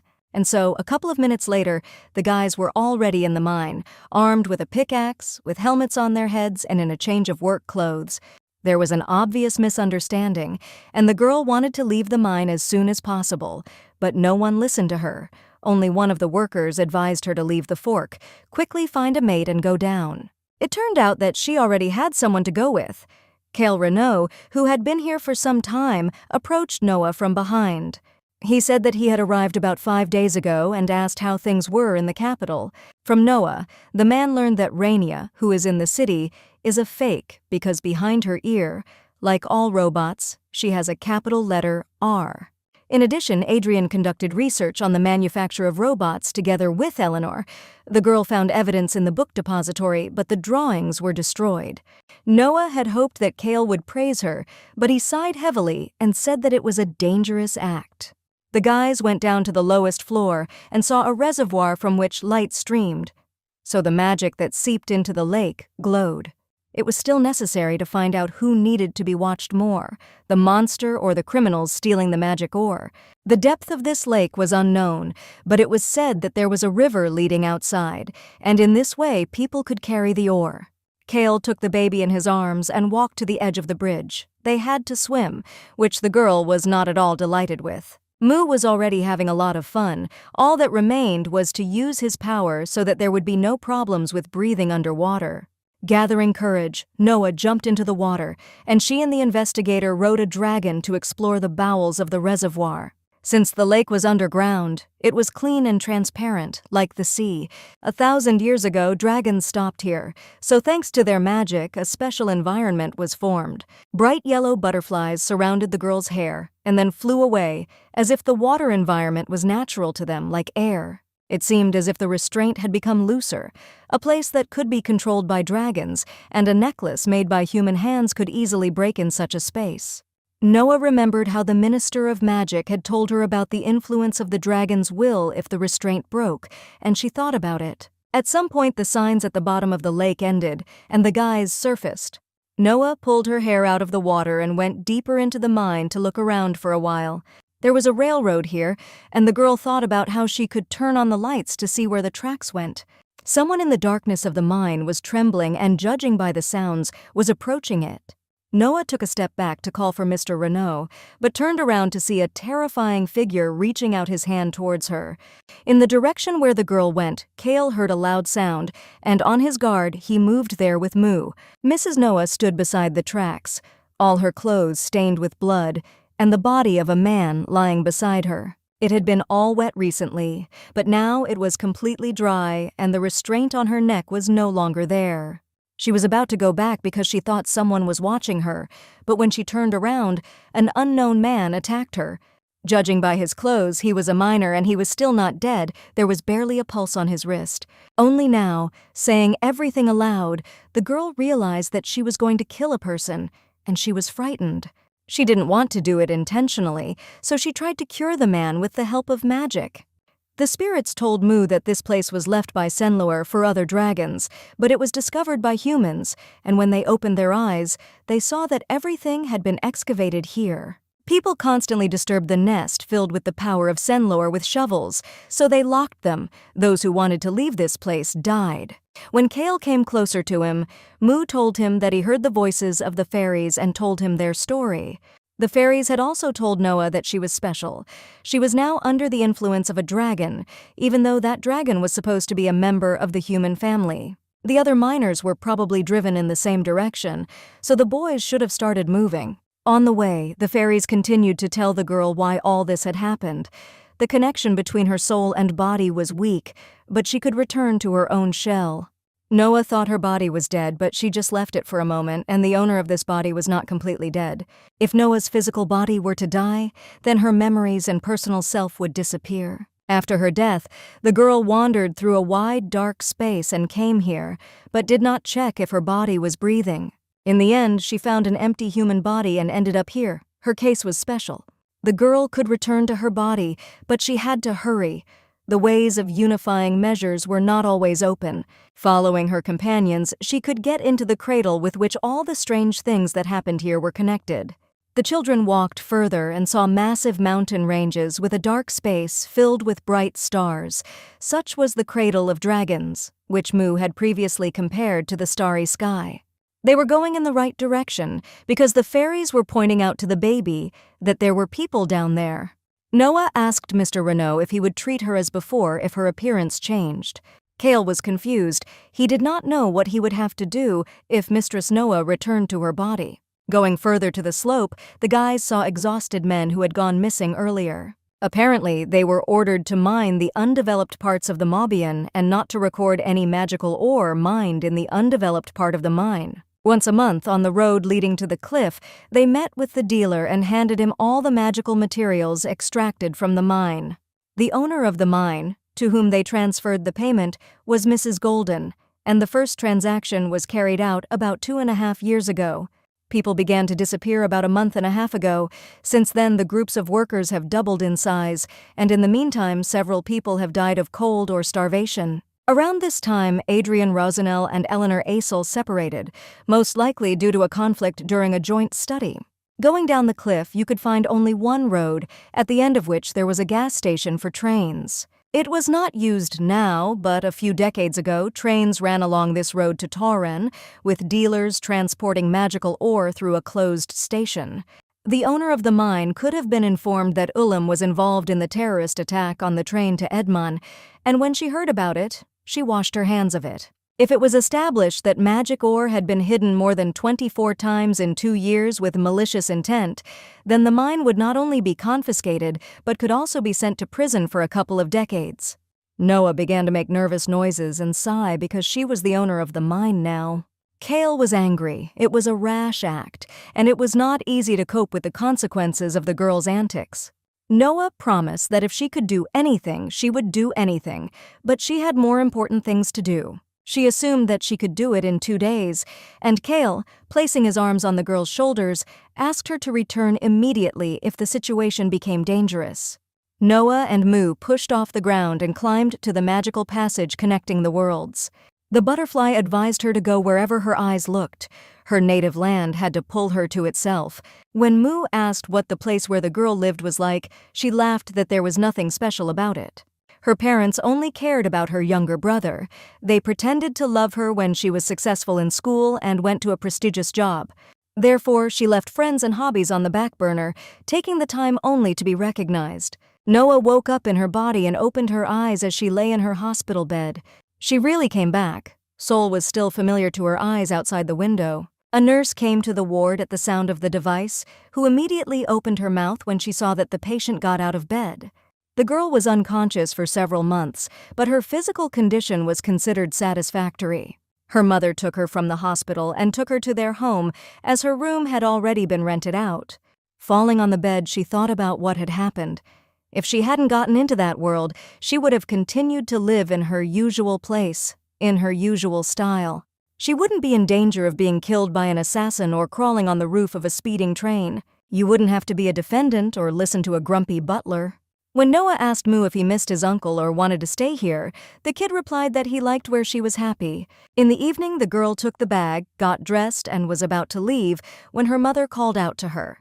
Noah asked not to look for her because she will be happy and healthy, because she has what she loves. In the store, the girl allowed Mu to take any things or food he wanted. She wanted to spend all the money she had saved for last, but when she came here, she realized that she did not want to buy anything. The 3rd day has come, and Noah and Mu have not returned from the girl's homeworld. Kale was worried that she had not found her body or had decided to stay altogether. If Noah has safely entered her world and found a body, then it is natural that she can stay there. Although she said that she would return, it was only a promise to a man she had known for a couple of months. It seemed to Kale that someone had called for Mr. Butler, but the words were repeated, and this time they grew louder. Noah, in her true form, descended from heaven with an armful of flowers in her hands. In the evening, they were all on their way to the Tauren by train, for Mu was terribly bored, but he had no more than a day to go. While he and Noah were gone, Kale caught the dealer Ullum and, after interrogating him, learned that magic stones were hidden in Tauren. Mistress Noah had been asleep for a long time. She had been transported by the magic of the fairies, but it would take some time to get used to her new body. In the space connecting the worlds, he and Mu tried to find Eleanor's soul, but nothing came of it, and they gave up. In addition, the girl asked the baby to keep the news from her world a secret and not even to Mr. Renault. Kale glanced at the bouquet of hydrangeas Noah had given him and tried to understand what it was all about. She saw this bouquet in the store. She immediately thought of the man.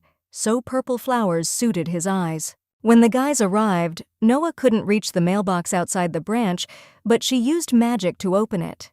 The girl managed to use unknown magic and not lose her mind, probably because she returned to her native body.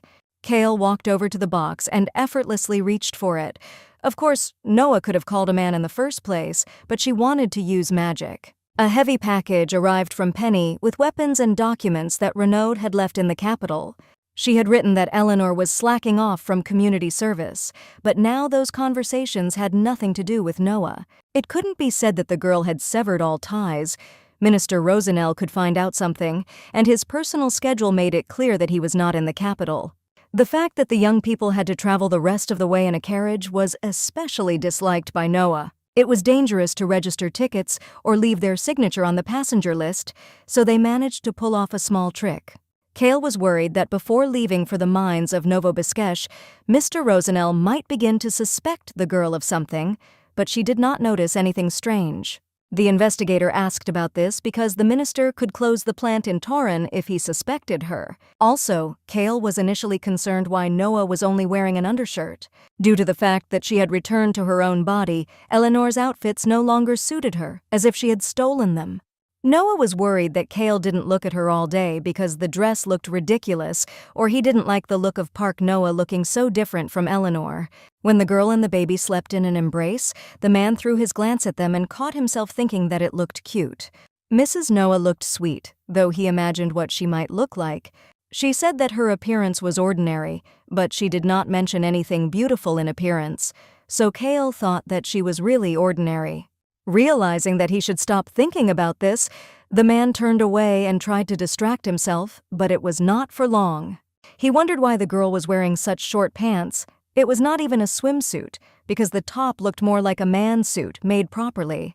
Kale thought that this was the norm for Mrs. Noah's homeland, so he said nothing, although he blushed like a tomato. Now the girl was walking around in only her underwear, and it was hard for the man, because he did not know what to do with his gaze. When he arrived in the Torin, he had to check into a hotel and give Moo and Noah a rest, for they had not rested at all during the months of this turmoil. According to dealer Yulam, the magic stones were to be delivered to the factory in 3 days, and the workers were to be caught and interrogated.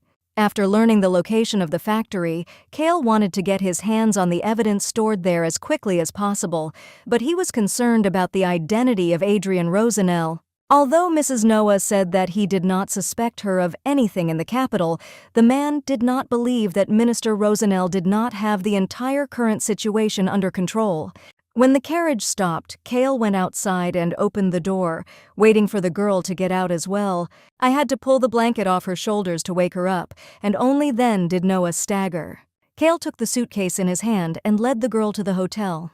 It could take several days to get used to her own body, so it was worth relaxing in the room first. When they approached the elderly manager, the man asked to provide them with 2 rooms. Noah looked at him in confusion and couldn't believe that he had drawn a line between them. The manager offered to serve dinner in the room or go to the restaurant, but the girl simply grabbed the key to her room and left. Kale did not understand why she was angry, and then the old man suggested that his wife was very offended by him and would not eat until they reconciled.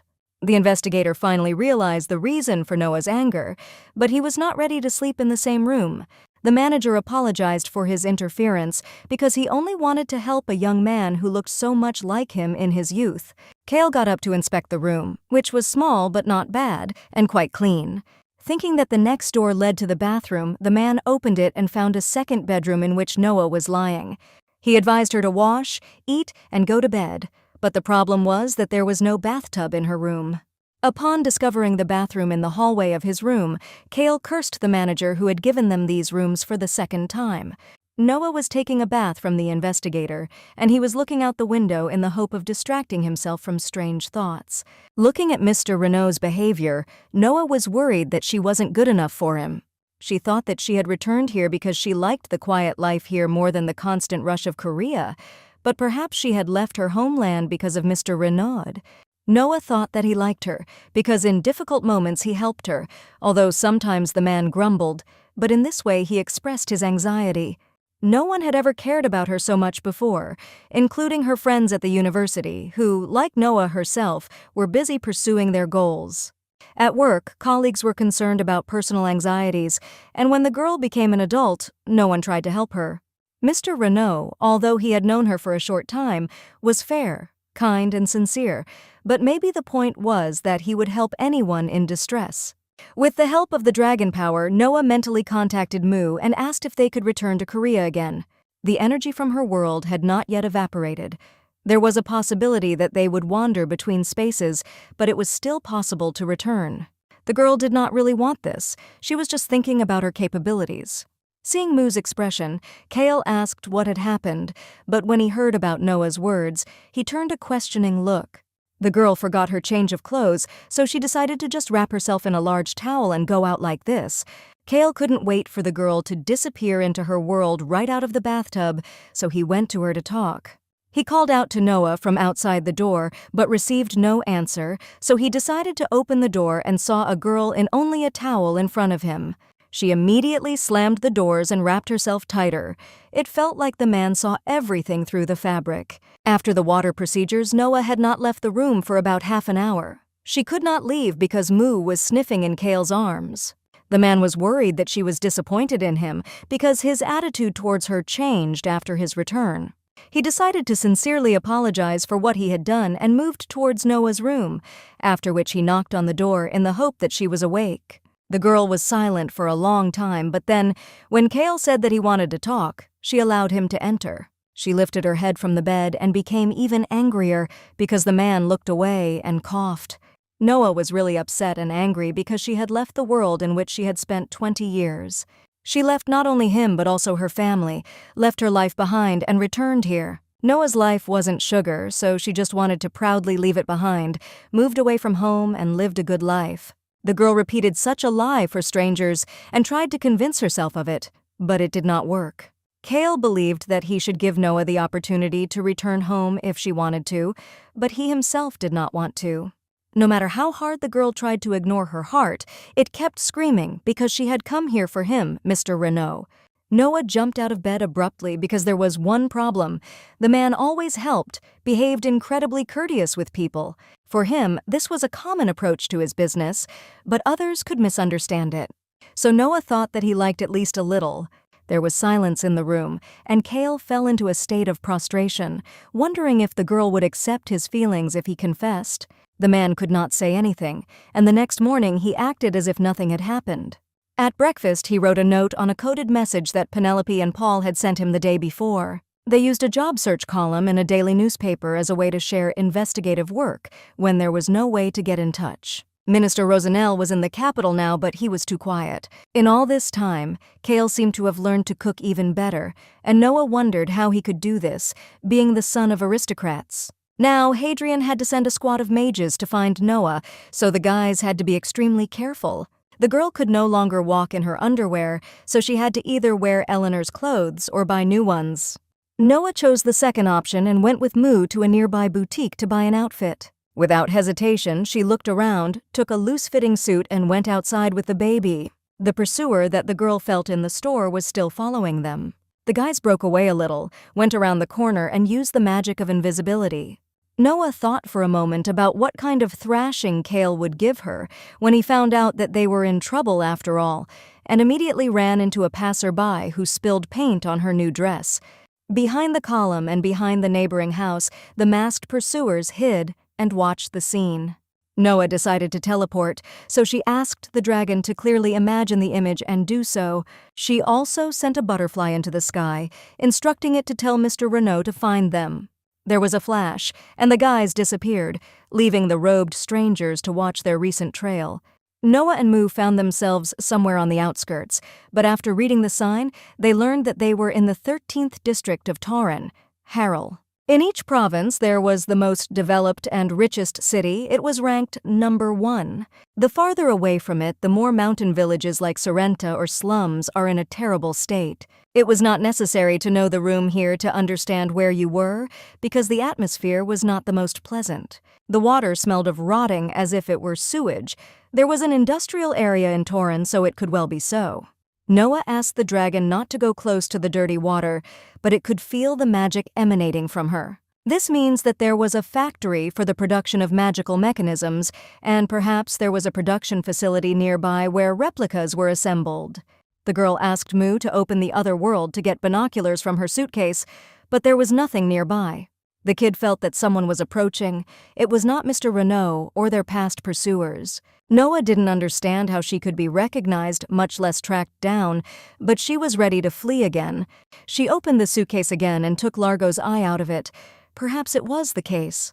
The set consisted of 2 pieces, the main function of which was to demonstrate what was happening from the other eye. Obviously, Rainia kicked one of them on Angelica's ship, and he rolled somewhere. After that, Largo's eye was lost in the darkness, but Noah realized this only after the trial was over. Perhaps she was being chased by a man who later dangled one of Largo's eyes. She turned on the broadcast, but the device did not show anything and did not make sounds, as if they were silently one after another. Over the past days, Noah has opened her suitcase several times on the road. She did not know who was watching her, but it seemed that they recognized her location and face every time they unpacked the suitcase. However, the one they were chasing was not Eleanor, but Park Noah herself. The girl gave Largo's eye to Moo and whispered that he should hand it over to Monsieur Renaud. If the pursuer's attention were shifted to Moo and the master, then together they could cope much better than Noah. She told the kid to take care of the uncle and not get hurt, and he disappeared. Even if the pursuers were to be led astray by the image they would see through their eye, Noah was worried that they would find her too quickly. Then it could mean that they had set up camp here beforehand. Polluted water near the factory, which smells magic, and pursuers who seem to have been waiting for it. Too suspicious a city. When the baby was alone next to Cale in his arms with Largo's eye, the picture immediately became clear. When they met the copy on the ship, what was in the hands of the investigator's opponent was the very same surveillance device. But after transforming into his pristine form, Mull grabbed the robot, and the man realized that he had lost an eye. I realized only when I was convinced that this creature had shattered into pieces and turned into a pile of scrap metal. Some people were approaching the guys, and Cale decided that he would focus on catching the pursuers first. Meanwhile, Noah was looking around the village, and the atmosphere was disgusting. There were 3 signs at the crossroads: the Garrel Temporary School, the Country Hotel, and the police. Deciding that the police station was usually on Main Street, Noah sent there in hopes of finding out from the locals what was happening. Unfortunately, instead of a police station, there was a huge handyman hotel ahead. Noah blamed herself for being naive that there could be the right signs in a squalid village, and she wanted to go back when it started to rain outside. One of the villagers ran past it, screaming that he needed to hide as soon as possible before the lake overflowed its banks. The release of water beyond the borders could harm the village. Here, oil did not mix with rainwater, but the girl still felt a faint veil of magic. Since all the residents, despite the number of tall buildings around, gathered at the hotel, she decided to go inside too to understand what was happening. Stepping on the threshold of the building, the girl immediately felt a sharp nausea and dizziness. There were a lot of people around. There was a loud noise, laughter, the smell of tobacco and alcohol in the room. Despite the prohibition of this in the Roland Empire, gambling and forbidden herbs were traded here. A man wanted to go deeper, but when he didn't get any reaction from the girl, he just pushed her in the shoulder, and she realized that the sickening feeling was connected with a device that canceled magic. Another man asked Noah if she was alone, and she had to say that she was with friends. As she walked past, she saw a familiar mark behind his ear, but this time the letter P was crossed out, as if he had become an unfortunate specimen. The girl grabbed a woman by the shoulder and bent her ear. Her sign was also crossed out. Most of the people in this hotel, maybe even everyone, had this mark. Noah decided to check the list of all hotel guests and went to the front desk. There were no entries in the logbook, and none of the hotel staff were present either. From the very beginning to the end, the visit seemed strange to the girl. The village looked desolate, as if there was no control over it, and the state of life of the inhabitants left much to be desired. Despite this, they were regulars of such a large hotel. Noah was haunted by the traces of magic that could be found everywhere in the settlement, and the sewage, which also contained magical energy.